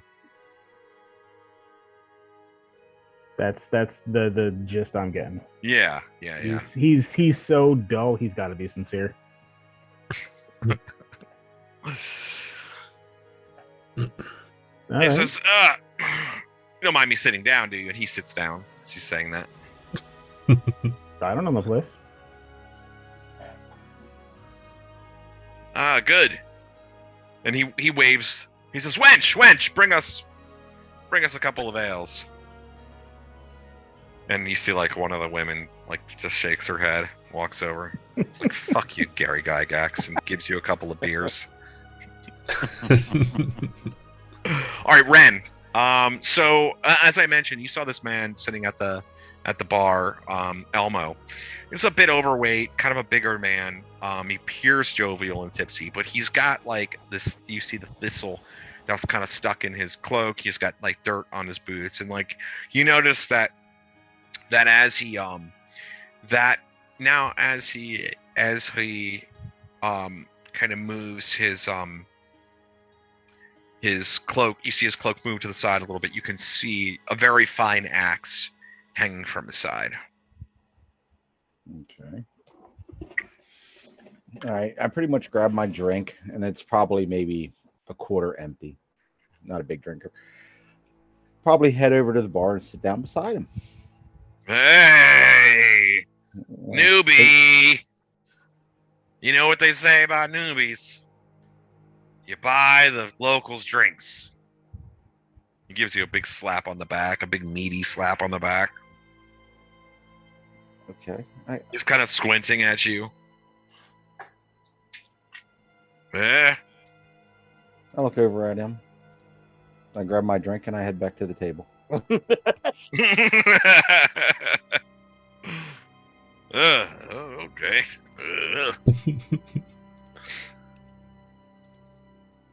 All right, so about that point, Brother Rygar, Tuctrin returns, and Greyhawk comes walking up with this other sort of elderly older robed man.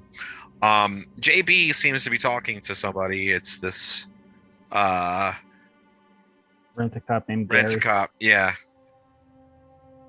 Gary Gygax, G-U-Y. G-A-C-K-S. There you go. Hey! Your friends. I was just talking to your buddy JB here about joining up with you, says the man sitting down. Joining You can up see- with us to do what? You know, deal with the riffraff around town, outside of town. Gary here appears to be our number one fan. Oh. Is that so? Yeah. I wouldn't say I'm a fan so much as an equal. And you know Someone- where we could listen, he's- find some of these bandits? He says, I'd like to think I have a nose for it. And he touches his nose. You know what I'm saying? Drugs. Drugs. Vile things. Drugs. On that, we agree. It's his name's Zert, by the way. Sure it is. Gary Zert Gygax. Do any of these people walk over to the table as if they've got some large stone in their shoe? They seem to be getting a massage from the stone in their shoe. Well, apparently those two chaps that are eyeballing us would like to join us to go search this moat house thing. What moat house? Apparently there's a moat house here that was operational during the time of the Temple of Elemental Evil, and it's in ruins now. Yeah, we And got I- that part. Why and I get- this is where these guys are? No, they want us to go there with them and rid it of its gold and everything else. That's pretty dangerous over there, is from what I hear. Well, tell us what you know about it. What have you heard? He kind of like looks around as if he's trying to think of something. But you've heard nothing. All right. You can come with us. You can stand in front. Well, I don't know. Side by side, like companions. At that, I mean, Spug Noir, the older man, he says, I can't speak for what this man says, but I have heard a bit of this about this moat house. He says, and I do believe that based on my research, I could lead you there. There will be dangers, no doubt, but I have some sense of where it is, and the basic exterior of it, at least. So what do you know about it? Its inhabitants. He says, "Well, in days of yore, during the assault at the Temple of Elemental Evil, it was used as an outpost and was filled with unsavory types, things like humanoids, hobgoblins, gnolls, the like, things like that. But they were driven out. I curse in Dwarven when he mentions them.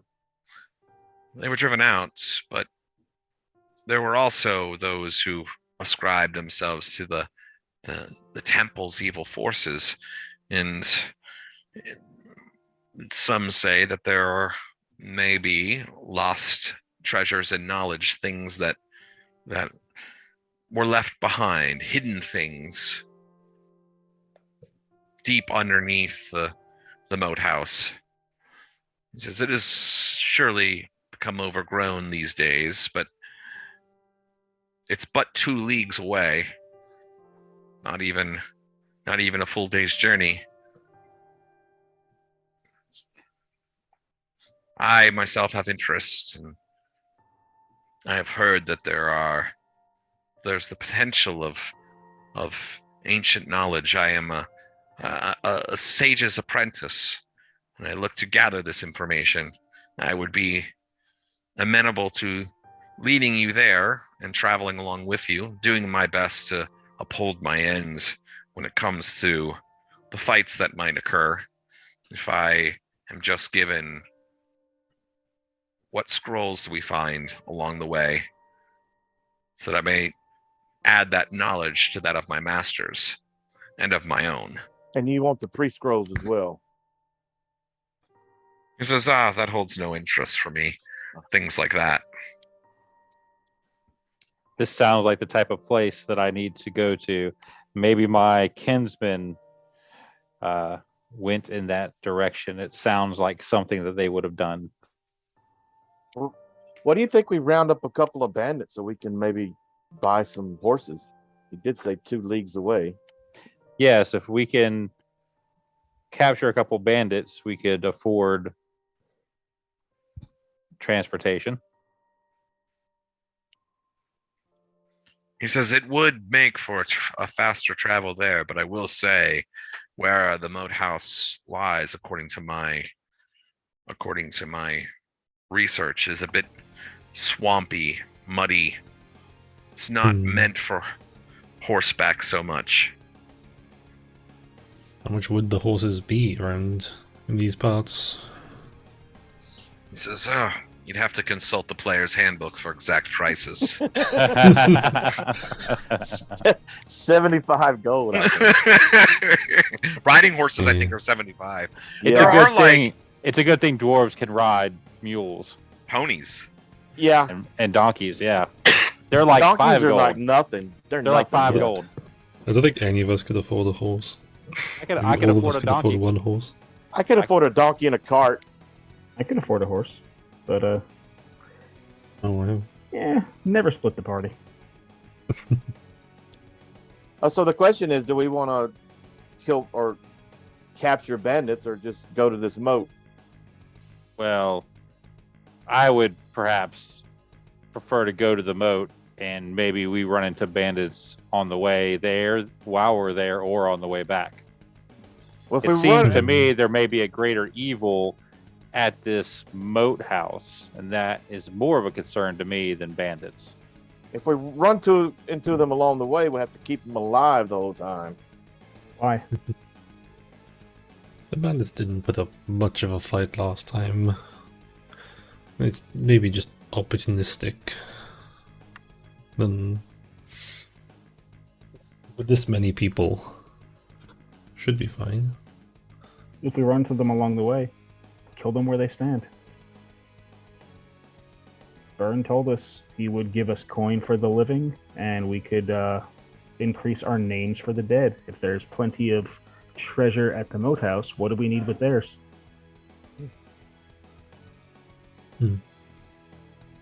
Zerd says, I have a horse. A war horse at that. Nobody asked you. What about those other two chaps?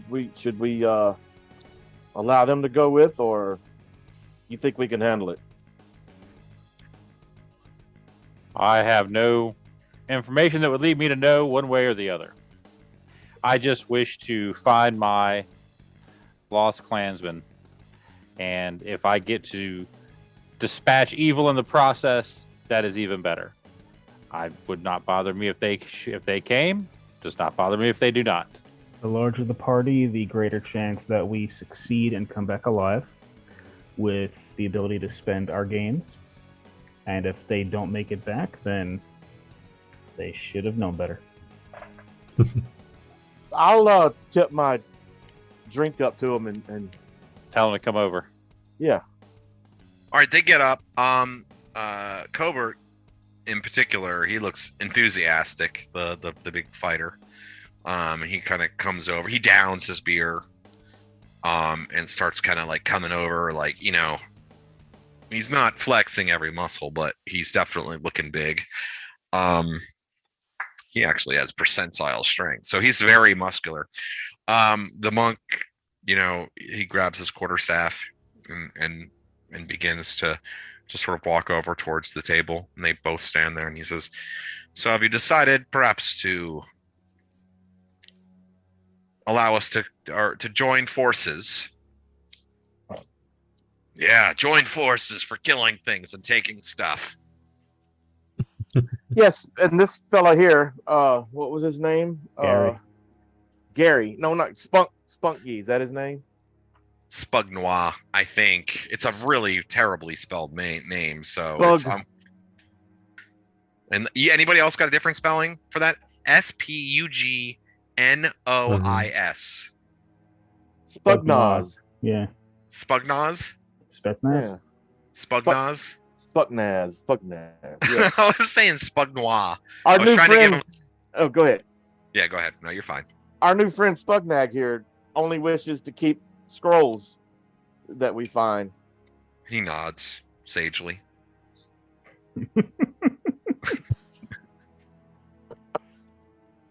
See what I did there? Oh, I see. Be careful, it will smudge you out there, Sage.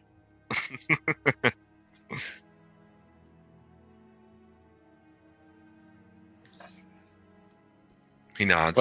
Well then. And then Zert says, "I just want a fair share of the treasure." Oh, we'll give you a fair share. If you pull a fair share of the weight, you get a fair share of the treasure. So the golden Seems fair. skin guy, what's his name? Taruko. Cobert and Taruko. Koburt. I'll write it in the chat here too. Cobert, Koburt,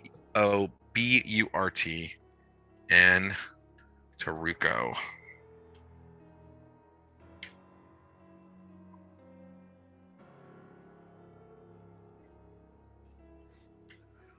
It's we've been playing for almost 2 hours now. And we haven't had a break. You guys want to take a quick break? Yes. Sure, I think 5. Yeah. Sure. I'll get some bean juice. We'll take a 5-minute break. It's 9:04 my time, local time. So we'll say 10 after the hour. All right. Sounds good. Mhm. Mhm. What?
I'm back, by the way, guys. I mean, we're a And- little early, but Don't worry.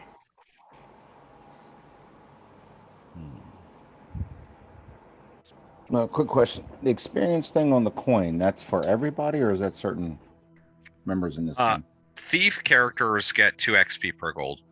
Okay. So yeah, it's just a thief. Thieves and rogues. Mhm. Bards, I think, get maybe 1 for 1, or maybe they get 2 for 1 too. I They're can't a weird remember. character. aren't they? Yeah, Barge? yeah. We might get a fight in tonight, so you'll get some hit dice if so. Hmm. And you get XP for the what's it called? The proficiencies we decided on, right? Was like 25 per proficiency or something like that. Is that what we decided, you guys? I So think keep that in so. mind. Yeah. Mm, Nice.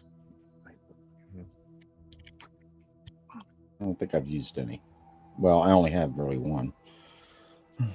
Tracking, I mean, that might be an option. That's a good one. It's a really good one. All my proficiencies are really for city dwelling, disguise, forgery, and tightrope walking. Cool. It's pretty cool stuff, man.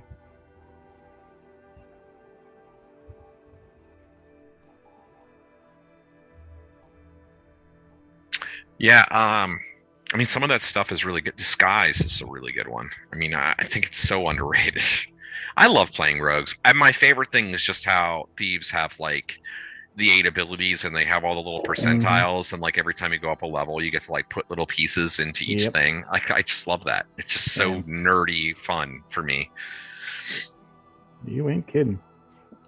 So I don't get 25 XP for the gold we just got. That's just for thieves, or Yeah, just rogues. But you Just me. get, yeah, just But I don't get the XP for the hit dice. Yep. Right. Or There's a spells. trade-off. That's Or why I spells. asked. I'm like, Yep. I didn't want it to be leaning one side. No, and rogues will go up. I mean, Pete's gonna level up way faster than everybody, but the power level isn't. You know, like it. One level means less for rogues. You know, they go up really Yep. fast. So, of course, he'll also be the first one to die by the poison, like needle that's in a treasure chest that he tries to open or some shit. I have find or move traps. Don't forget that. I know. And now you're telling me I need to make sure that You gets still have done. to, you still have to succeed. Yeah. Yep. It's But if you always a succeed, you get like, I think it's you get 100 or 200 XP for successful use of a special ability like that. So, think if you're I'm right. not mistaken. All right, so are we ready? Are you back, Dom? I don't see you on there, but Yeah, I'm here. I'm just getting something ready. I see. Trying to put on your beard and horns. All right, Always so remember. so you've got like a cavalcade of riffraff now at your table alongside you. A collection of Yeah. hangers on. Yeah, Cobert and Taruko, Spugnois, And Gary. and and Zert are all there at the table. and this other chap's going with us too. Oh, whoa. No. You notice Ren feels uncomfortable. He kind of stood up and just stood behind everybody. So when you say that, this other fellow, Zert says, I don't see why we couldn't bring the sage along. He seems like a good enough guy. No, I was talking about you.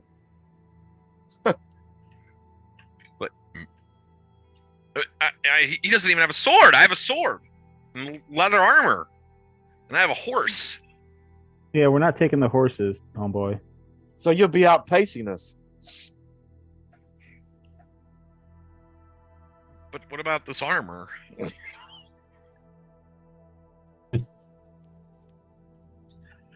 I'm perfectly fine with you going. I just don't know about my other companions. If we want to split the booty even further, then I'm okay with it. I have no issue. I have no Hmm. objections to this group. How fancy is his armor? You know what stops you from being able to spend your booty? Being dead. Yeah. I will say this. I will suffer no cowards if we were in danger. Let's see. Oh, actually, he has scale mail Mm. and a shield. He says, I have scale mail and I have a shield too. And this longsword. Warhorse. I mean, come on, guys. Looking at the sword. Yeah, you're just messing with me. I get it. That's funny. Right. Looking at the sword, does the sword look like it's actually been used? Yeah. Okay. I mean, he doesn't look like he's got his, you can go do a perception check actually, and I'll give you a little bit more. What check? Perception. 5. Oh yeah, you got it. Yeah. I mean, like as a fellow warrior, like he has calloused hands, like looks like, like he's used to holding a sword. He wears, I mean, yeah, he has his scale mail on. I would just say this guy would definitely have a scale mail on. He would show off. Yeah, like he looks like he knows how to wear it. He's not like stumbling around or looking weird. Like he's it's not like he put on some random set. Like it looks like it's fit to him. He doesn't look incapable. He's just got really bad charisma. He sounds like Daddy's little boy or something. So I don't know. What's his name? Zert. Gary. Zerk. Gary. Zert. Zart. All right, Zart. Consider yourself part of our group. Yes. I mean, yeah. Cool. I like your enthusiasm, Zerk. It'll get old, I'm sure. Have you never been I won't to let a you down. dwarven stronghold? Have I what? Been to a dwarven stronghold? I'm talking to JB. No, never. Perhaps one day we'll travel to my homeland. Think you'll find it enlightening. Sure.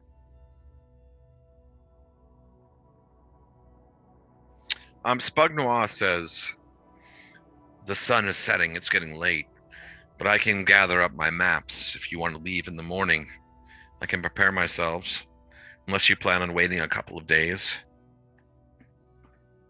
No, I think I'm ready to leave tomorrow morning. I am ready to leave at first light. I Two have no can reason to too. dawdle. I can We see pretty well in the dark. If we're ready to go before first light, I'm down. I can leave in the middle of the night if I need to.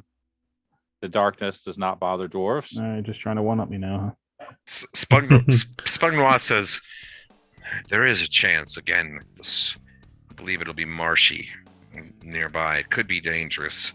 The travel itself, I mean. He says, I trust your judgment, of course, but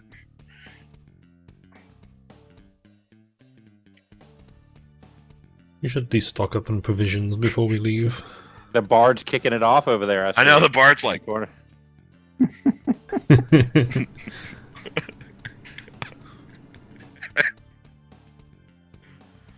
How long is 2 leagues? How many days? See, they Not even said a it'll be day. less than a day. Less yeah, than a 2 day? leagues is, I think a league is 2 miles. 4 miles is nothing. Well, I mean, I've got a week's rations. Okay. if you have dwarven legs, it's a little bit longer. Wait. 1 league is 3.5 miles ish, roughly. It says nautical league though. What does Oh that yeah, mean? nautical league. How far is a league on land? 3 miles. It says generally 3 miles. So it's about 6 miles away. I mean, you leave in the morning, you'll be there by lunchtime. Yeah. Even through, not easy terrain, it's not that far. It's not like you're going through mountains. It's like, woods and stuff. And there seems to be a road, a pathway at least to a certain extent. Yeah, he says, I believe that we could make it in half a day. He says, but I'm not sure with exploration that we'd make it back to town before night. We should plan on camping there if we need supplies. Yeah, that makes sense.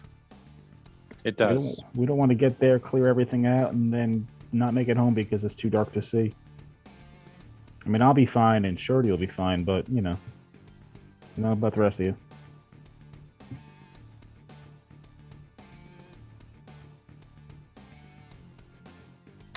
Well then, I think we should enjoy the rest of the company for the evening and get our supplies in order and prepare to set out. Sounds good. The shops are all closed, so you're just gonna enjoy yourself and A Leave- toast to our exploits, and I raise my tankard.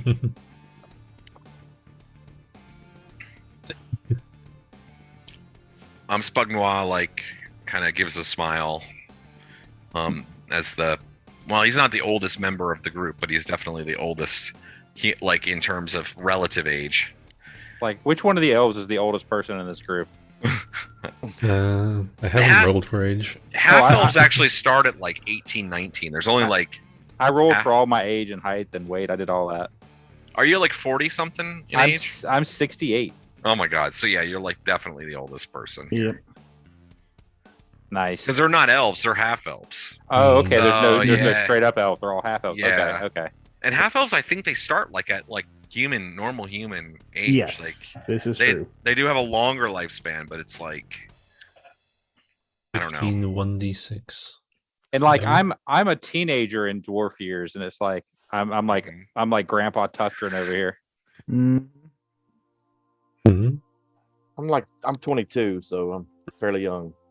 Yeah, Zerk raises a cup as well, and then Cobert and Taruko. Taruko not super enthusiastically, but Cobert. Ah, yes. And then you can spend the evening, drinking and all that. If you want rooms, so let's see here. The menu didn't have any prices on that, huh? Let's see here. See what it tells you for the rooms.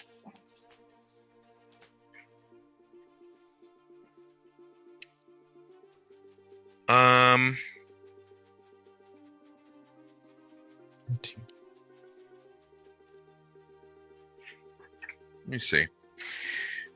Depends on your level of extravagance, but there are a number of different private rooms of different sizes, and there's also a common room.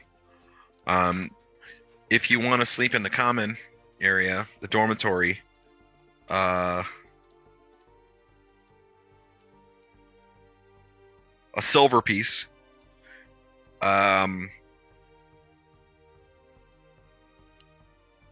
We'll give you a place to sleep for the night. Otherwise, they're kind of a. Let's see here. It's looking like they're basically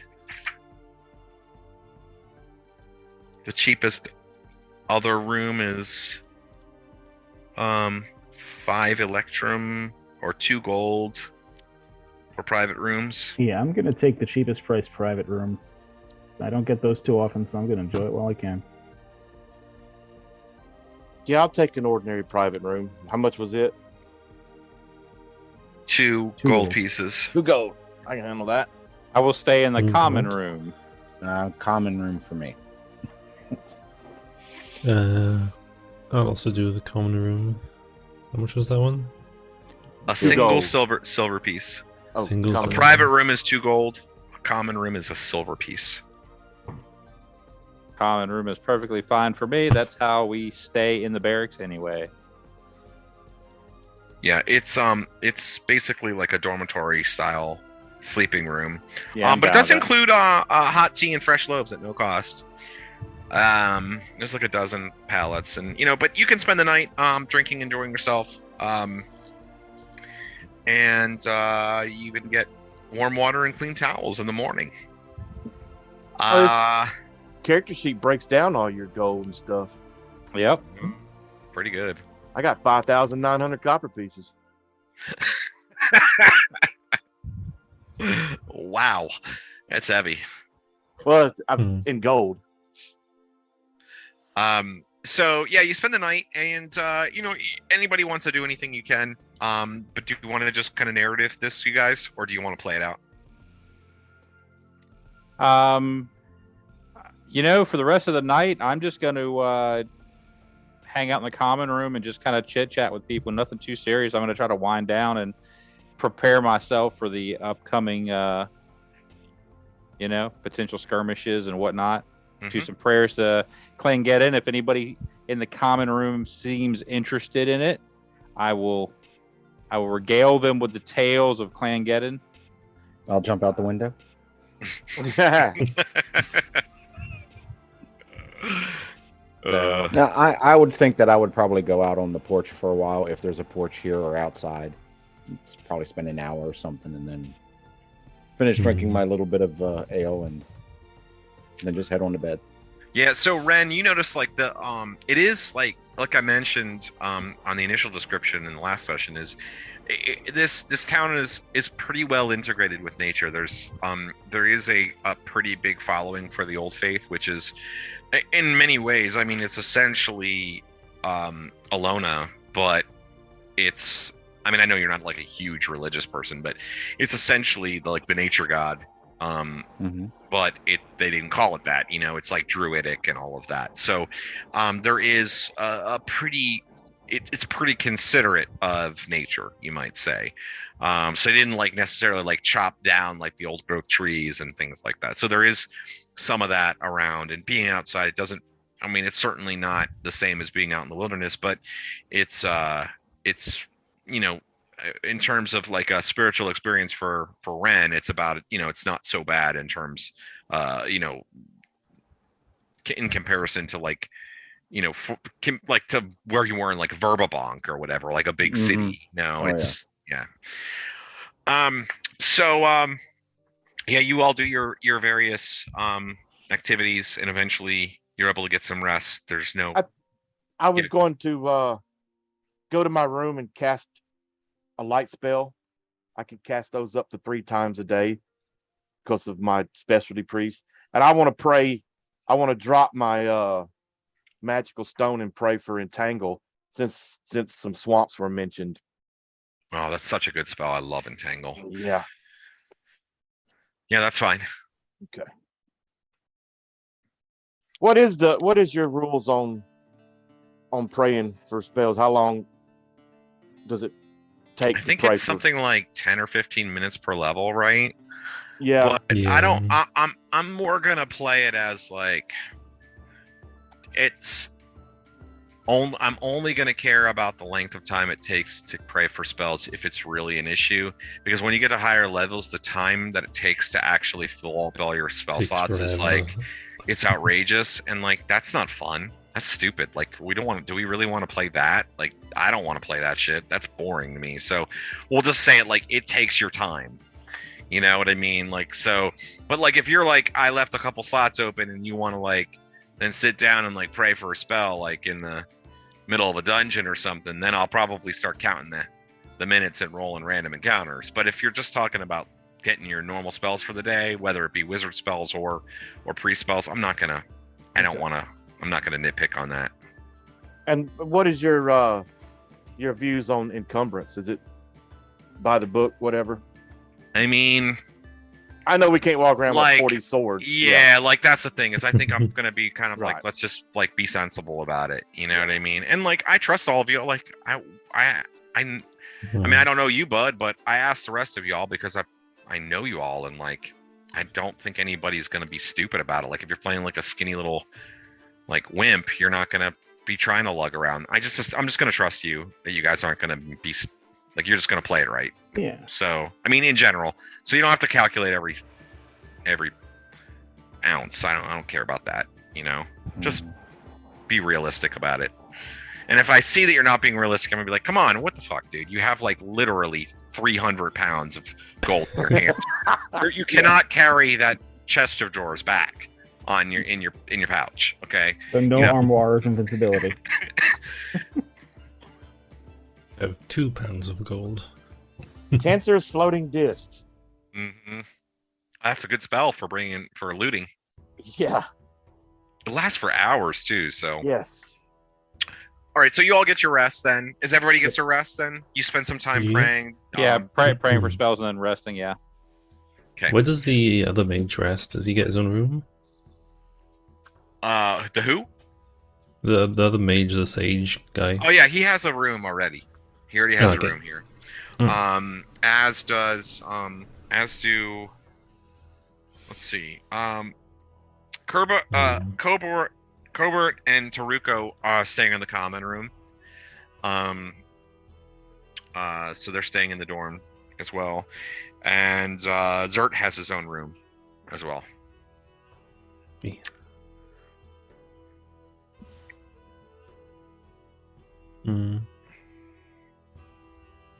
Don't think I wanna Zert goes to bed be up to early. too much. I will tell you, he goes to bed very early. He's up. Got to get a good night of sleep. Big adventure tomorrow. Exactly. Yep, I'm feeling the same. I'm going Get to bed your early rest. because I want to be the first one up so I can watch all these people as they're getting up and coming down. You're going to bed early as well, so you can do what? So I can make sure I'm down and waiting first. Okay. So that when I see these people come down, I can tell that they're not going to, at least they're not doing any shenanigans, in front of us. If they do something in the room, I can't do much about it. But I don't trust these new arrivals. Except for Gary, he's too stupid to betray us. How early are you going down? I'm going down before dawn.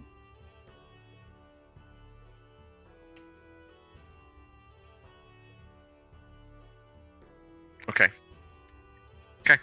Sounds good. So you all get your rest, and you wake up the next morning well rested. You've had the Inn of the Welcome Wench definitely feels welcoming, and you're all able to get really good rest, get a good solid night of sleep, and you wake up the next morning, and JB, you're down in the common room like first and foremost, and I mean really you're you're getting down there, as like the first servants and cooks are starting to like make breakfast and all of that. So I welcomed the wench this time. Oh, well, hello. So you're down there, and you're able to get a little bit of service, but they're kind of like, it's like if you've ever worked at a restaurant and you're there like beforehand, they're all kind of like doing their stuff, and you're kind of a slightly unwelcome interloper, although you're not really being treated poorly in any way, but they just kind of are like, this fucking guy here, like, this is the time when we talk shit about all of the customers and like, complain about our day. But you're able to kind of see anybody come and go, and none of your companions or your new companions, like, you don't see any of them come or go during that period. The rest of you eventually join in, and your rooms come with either meager or good breakfast. If you got the private rooms, you got breakfast with your private rooms. If you stayed in the dormitory section, then you got bread and tea, loaves and tea. So if you want more than that, you have to pay for that extra. But eventually, I will save some of mine for some of the people with less money in the group if they need. I'll pay for the breakfast. It's on the breakfast menu because I want to know. Elaborate breakfast: eggs, roasted potatoes, and freshly squeezed juice. 2 silver pieces. Oh my god! Look at that. Freshly squeezed juice. Yeah, we just don't know what kind of juice. I know. Just juicy juice. Leaf juice. So fresh.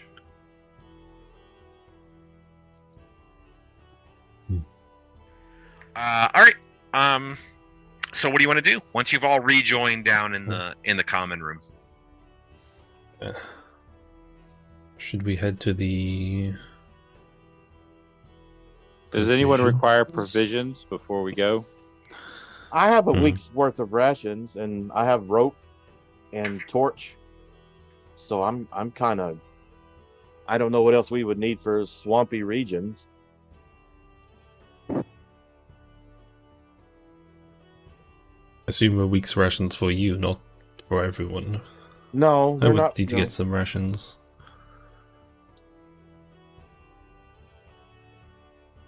Though I'm wary of the establishment. You're wary of the establishment? Like the trades place. The trade post had that Yeah. Mm. sign over it. Mm-hmm.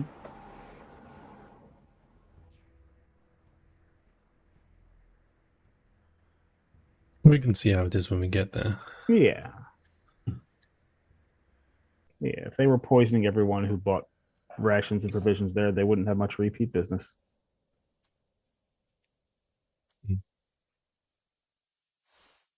Spug Noir comes down, outfitted and ready to go. He looks like somebody who has spent some time doing overland travel. He's got like his backpack on.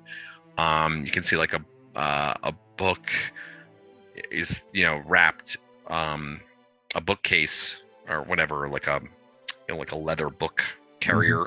It's like strapped to that, and then he has a folded parchment in his hands. As he kind of comes down to you at the table, and he does sort of basically unfold like a bit of a map, and he shows you kind of the directions there, like a bit of a map to the area.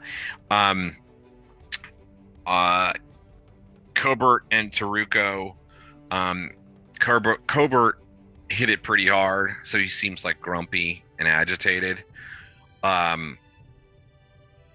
And Taruko seems annoyed that he orders the extravagant breakfast, but Cobert insists upon it. The need for potatoes. And of course, Potatoes. fresh juice. And Taruko just eats simply.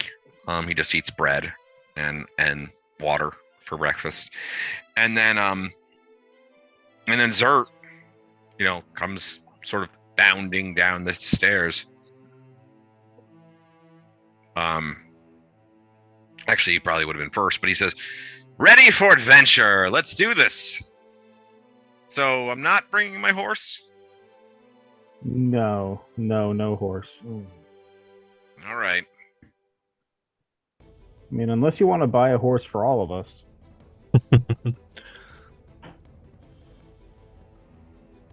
While everyone's getting ready, I will bless a little flask of water for some holy water, just to have on my person.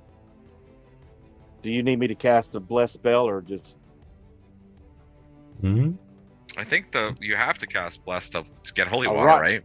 Yeah, to make holy water, I think you have to have like conjure water and bless at the same time or something. I That's think weird. you're right about that. Actually, it's a weird. It has But- a weird. Every priest has access to both of those at first level, though. So True enough. But do you need two priests at the same time? It's funky. well, if he does, then I can help him. There you go. Well, let's say we make some holy water. We can do that. We probably We'll make should have done that yesterday. Yeah, we'll make a couple of flasks each, and while they're busy doing that, what we got to do? Create food and water. Is that what it is, or just conjure water? Just conjure water. Okay. Do you really have to do that though? I'm like, I've never heard of I've- that, but I've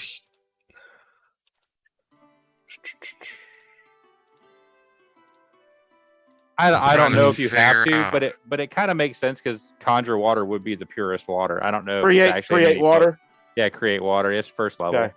Yeah. Yeah, but you want to cast two have to pray for two first level spells, wasting on water. Like, Frank would be so disappointed. Yeah, seriously. he really would. holy water is like. I'm down for a anything thing, if it's though. thematic, man. Yeah, I don't know, man. Like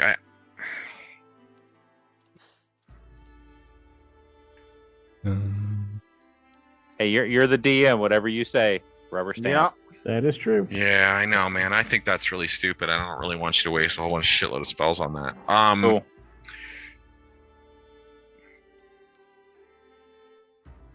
How about this? How about you can make a vial of holy water once per. You can make one vial of holy water per day based on your number of levels, but that holy water only lasts for 1 day. That's Does that legit. make any sense? That's fair. Yeah, because they So, can't like- sell it for all that gold. Yeah. So you get it for one. It's like it's a temporary kind of thing. So it lasts for one. You have one at first level. You can have one, second level 2, third level 3, or you can get the more expensive shit, and that's like has more staying power. Or you can cast bless and create water, and that'll be like a legit Okay. holy water that is Or- sort of more permanent. I'll do the we- pray, we the good? pray for one. I'll pray for one too. But can we go to like that Cuthbert temple Yeah. and just get some permanent holy water? Yeah, you can buy it. Or steal it. I mean, buy it. Or steal it. I've heard it both ways. I'm not going to steal holy water. That would be pretty awesome, though. I No. mean, you don't have to. No. I mean, if you prayed to the god of trickery and thievery and you didn't do it, it'd probably be a sin. Where? Well, How we much can- is We holy don't water? pray, so Is it's all right. 25 gold pieces per vial. Yeah, it's I don't expensive. think I'll be buying any then.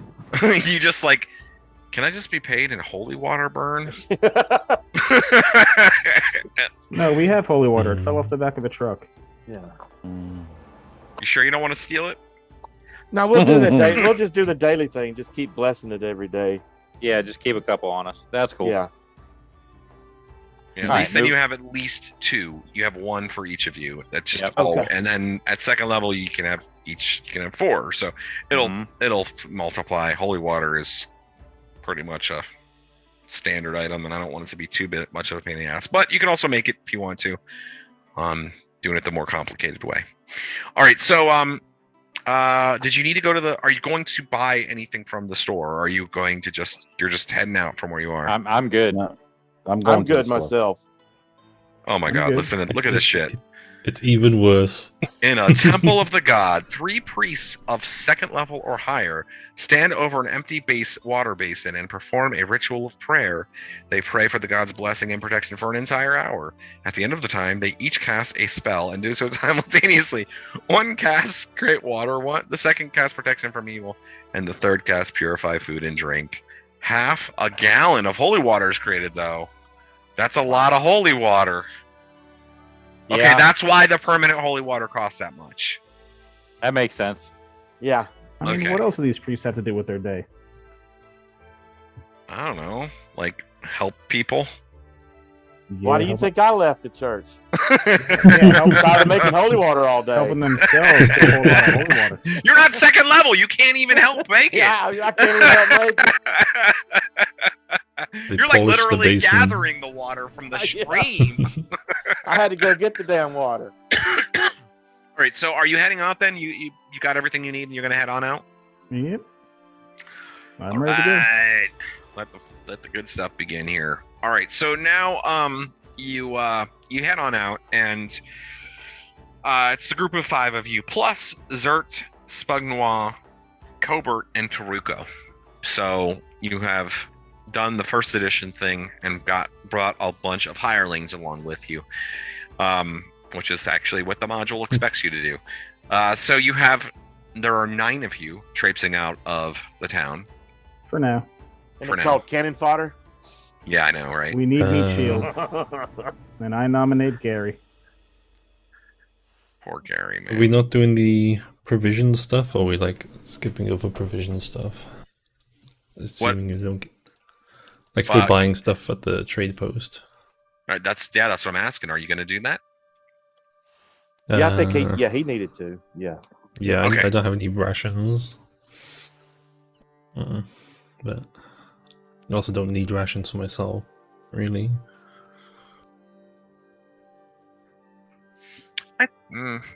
Yeah, I mean, it's up to you. Trading post, you can get rations. If anyone else needs to, then I would. But If no one else if you needs need to, if, it's I don't think fine. anyone else is saying they need to, but if you need to, let's at least go check the place out. Yeah, Good excuse to see don't- what the deal is. Yeah, I mean, right now, I don't think we're gonna actually like make it there this adventure. So if you need to go shopping, man. Or in character, let's go check out the wares in this place to see if there's any specialized equipment we need. Tally ho. Okay, so you're all gonna head on over to the trading post. Yes. yeah. Alas, well, at least we'll get to start with the moat house next time to begin. Mm.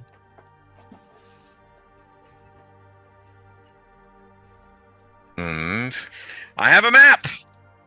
Map. There's a map for that. Mm. So much Highlights darkness. for shady dealings.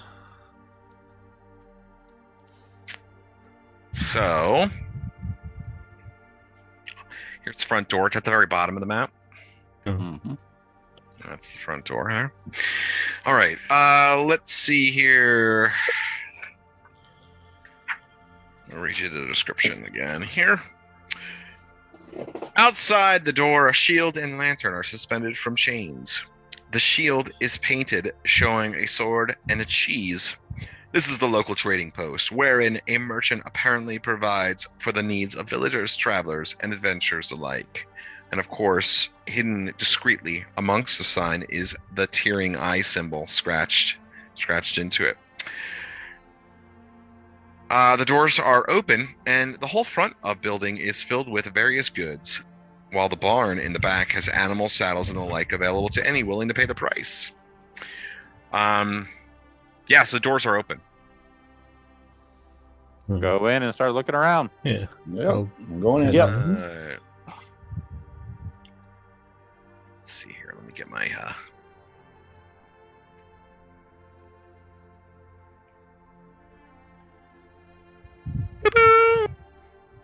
Woohoo! All right, you head on in, and I mean, like you're walking in. I mean, you can see is basically virtually all sorts of sellable goods are here. I mean, pretty much anything common to villagers or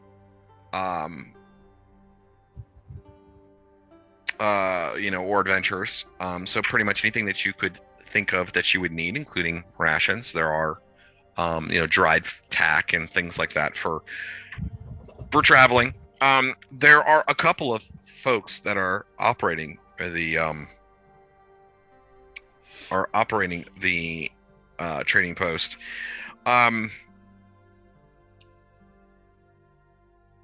Let's see here.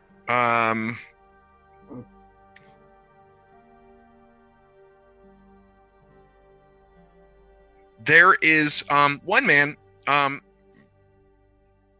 They look. All right, so there are two men kind of walking around, and they sort of look at you as you sort of enter in. They're like restocking the shelves and such. One of them, actually, I shouldn't say two men that are stacking the shelves. One man is, another man is seated. Well, the one man he's very tall and thin, sharp features and protruding eyes.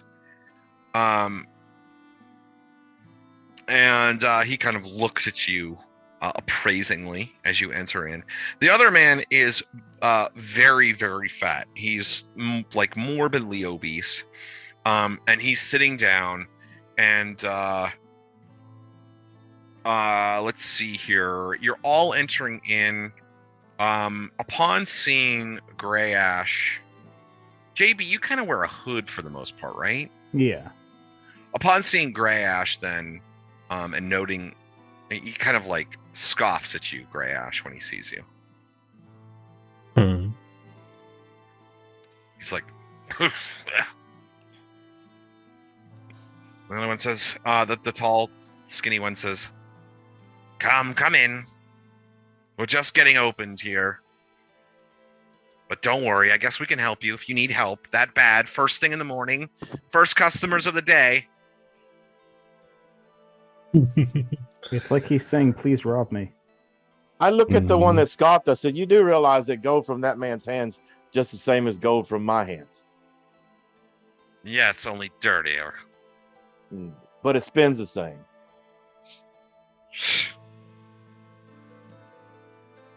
And a dwarf too. Ugh. God, can't we just all get along? Says the tall man says, "Don't listen to my partner. Just do your shopping, and we'd be happy to take your gold." All right. I'm going to ignore them as best I can. And I'm going to look around. And I don't really need any equipment. I'm pretty much fine with what I have. But I'm just going to look and see if I see anything that I've never seen before, right? Because this is the first time I've ever been in a human settlement. Okay. So anything unique, anything that seems high quality, or something I don't know what it is. I'm just kind of looking for anything that might be odd, out of place, or might be quality.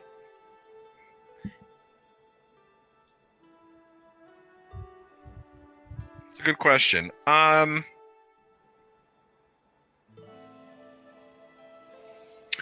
Do dwarves like I had sound crazy, but do they use like paper and writing implements, like normal writing implements? Yeah, they have it, and because we have dwarven runes, which I actually have the proficiency for. It's usually carved into either stone That's what I was or wondering. wood, Yeah. but they do write. Okay, well, what I'm gonna say then maybe like you see some of that stuff that is like more human centric. Right. Like maybe you've seen it before, but it's kind of like not a common. Right, like the for scholars sale have item. it, but like your average Yeah. person doesn't have a writing kit. Right, so there's like a section where there's like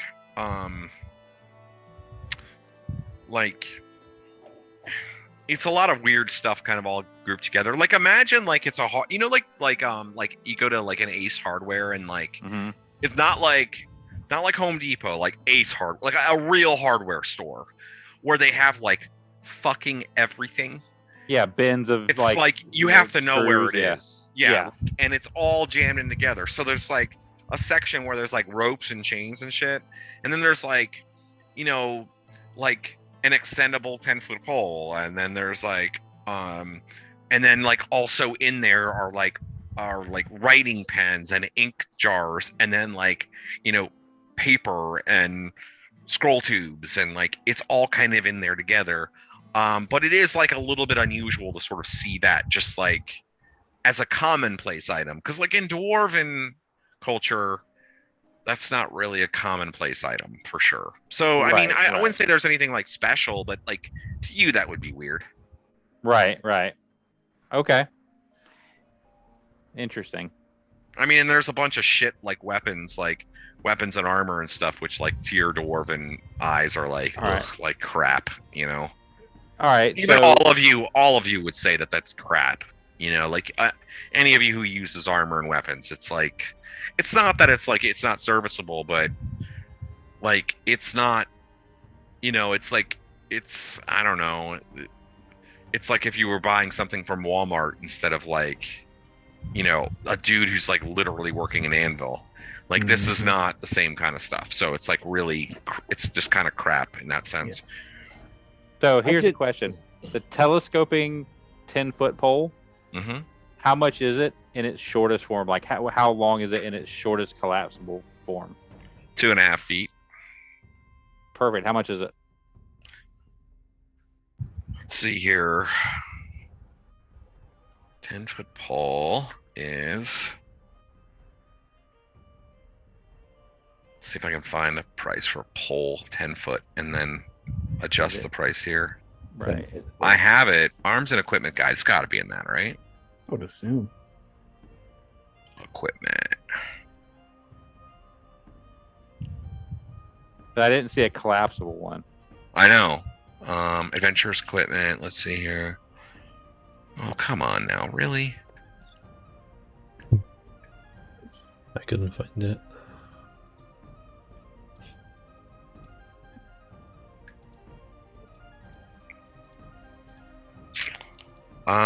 We'll say 6 gold pieces. Ooh, good lord, that's expensive. I was gonna say 5, but they're a little more expensive here than normal places. Hmm.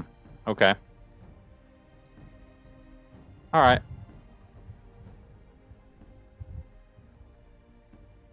I'll keep looking around. Well, you're looking at the pole, and the tall thin man says, "Ah, smarter than you look, I see." This is an interesting tool. This is not something that I've seen back at home. Yeah, he pulls it and kind of stretches it out like a little bit. You know, he's pretty tall. And he says, good for finding traps. I mean, you dwarves live underground with all the holes and burrows. I'm sure you know all about that." And he pushes it closed and hangs it back on the rack and like turns his back to you and starts walking away. Even as you're like saying well and like talking back to him. Yeah. You are correct, sir. But I believe your prices are a bit high. The fat one says, "Pah! Penny pinching dwarf, as usual." No more unusual than a greedy human. Ah! Because we don't give our things away to Well, apparently you your eat them. ilk.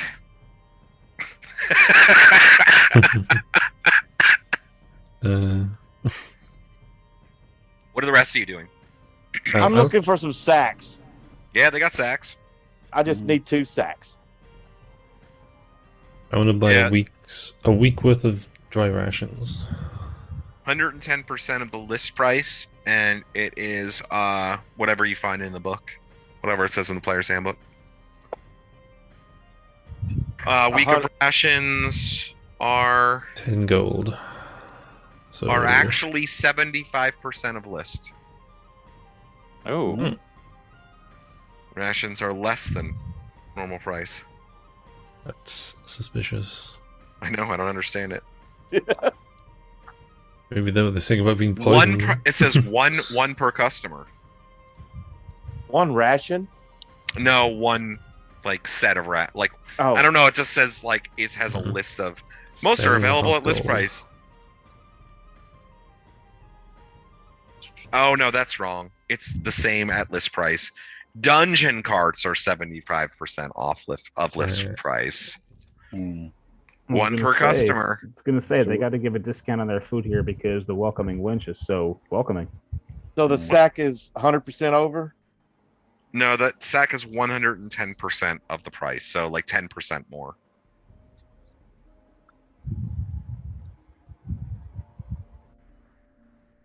Okay. God, a 20-foot Expensive. pike. Could you imagine that? But it's not an expandable thing. It's expensive. I mean, you guys have been hearing all about this inflation and stuff, right? Yeah. Yeah. Imagine getting a 20-foot pike and then like losing it on your first session and never using it. That would be Hey, terrible. didn't that happen to you? That happened to you in my game.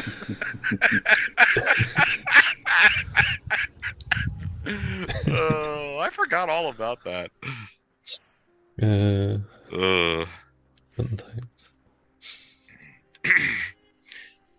Well, that was. I'd still love to get back to that game at some point. If we could somehow manage to wrangle all those people together and finish that campaign, that would be so fun. That was the other campaign. That was the short. Oh, that one. was that was a good one. The one with Jason. Yeah, Mhm. that little dungeon. So anything else you guys are doing? What about you, JB, the thief? I'm not I think- stealing nothing yet, but the only thing I'm looking for is some rope. They have rope. Okay, I'm gonna buy 50 feet of rope. 110% of list price. So 10%. 10%. Either one. All right. Hemp and rope is 1 gold per 100 feet, but it's heavy as fuck. I got 25 foot of rope. Yeah, I Alright. got 25 because it's too heavy for Light me. it up. Yeah. I'll get another 25 feet. The silk was, But as the silk I'm was too paying- expensive. But as I'm Yeah. paying for it, Oh, I'm I had going to 50. say to the guy with the attitude, it's crappy rope, but it'll do. I already have 50 for it of soaking already. Oh, That's one of the few more expensive items I generally invest in is the silk rope, just because the hemp rope is so heavy. Yeah. mhm. Sorry. Pieces.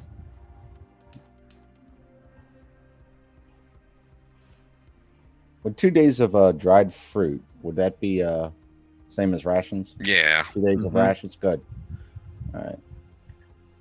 Okay. All right. So I asked for that, and I walk up and I slam 2 rabbit pelts down on the counter. Like it. The slender man picks it up and he says, a bit messy. Well, they're clean. This brown strip here. He says, what happened to the tail? Is that a claw mark on this? He's like basically like devaluing it, you think? Yeah. Because I've skinned a lot. He says, what do you want for him? I look over at the 2 days worth of dried fruit. Done. All right. Simple. I take my dried fruit.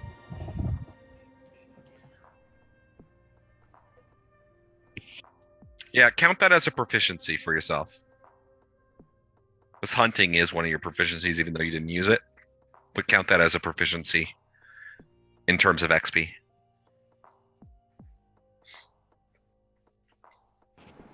Okay, now I can't remember what the proficiency. 25 XP per 25. proficiency. Yep.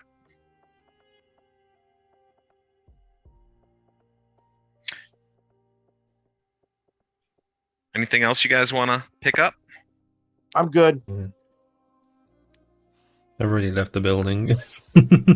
All right, so are you all done then? And you're going to Yeah, sort of head out I'm on your done. journey? Yeah, I'll leave. Yeah. Exactly. All right. Yes. So you're going to head out on your journey and we're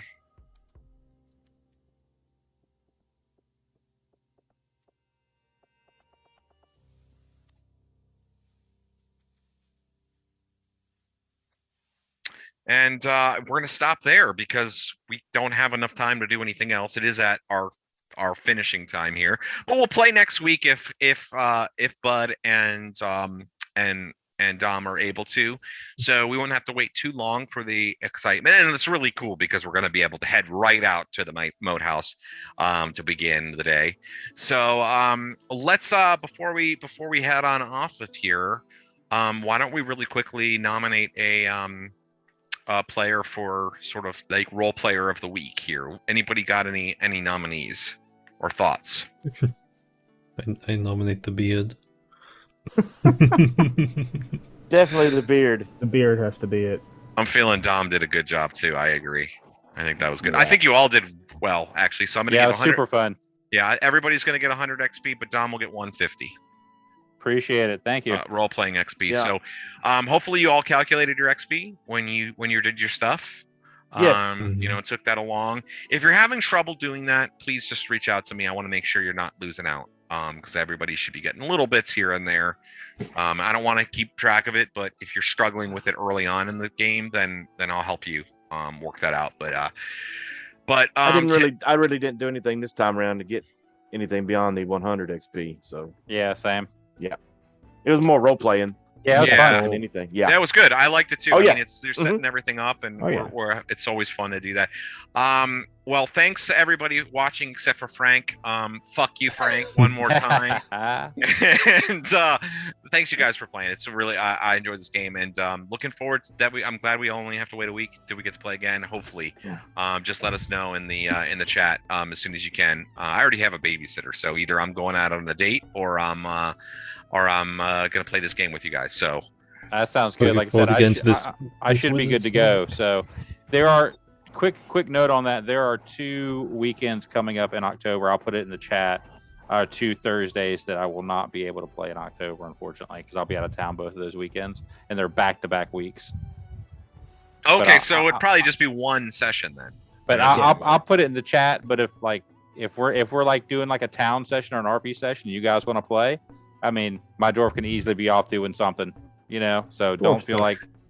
Well, we agreed we would play if we had at least 3 players. But if Right. if you're getting in a situation that's really hairy and like you guys aren't feeling comfortable like diving into the dungeon with not your full allotment of players, there are a lot of things you can do. Like and I can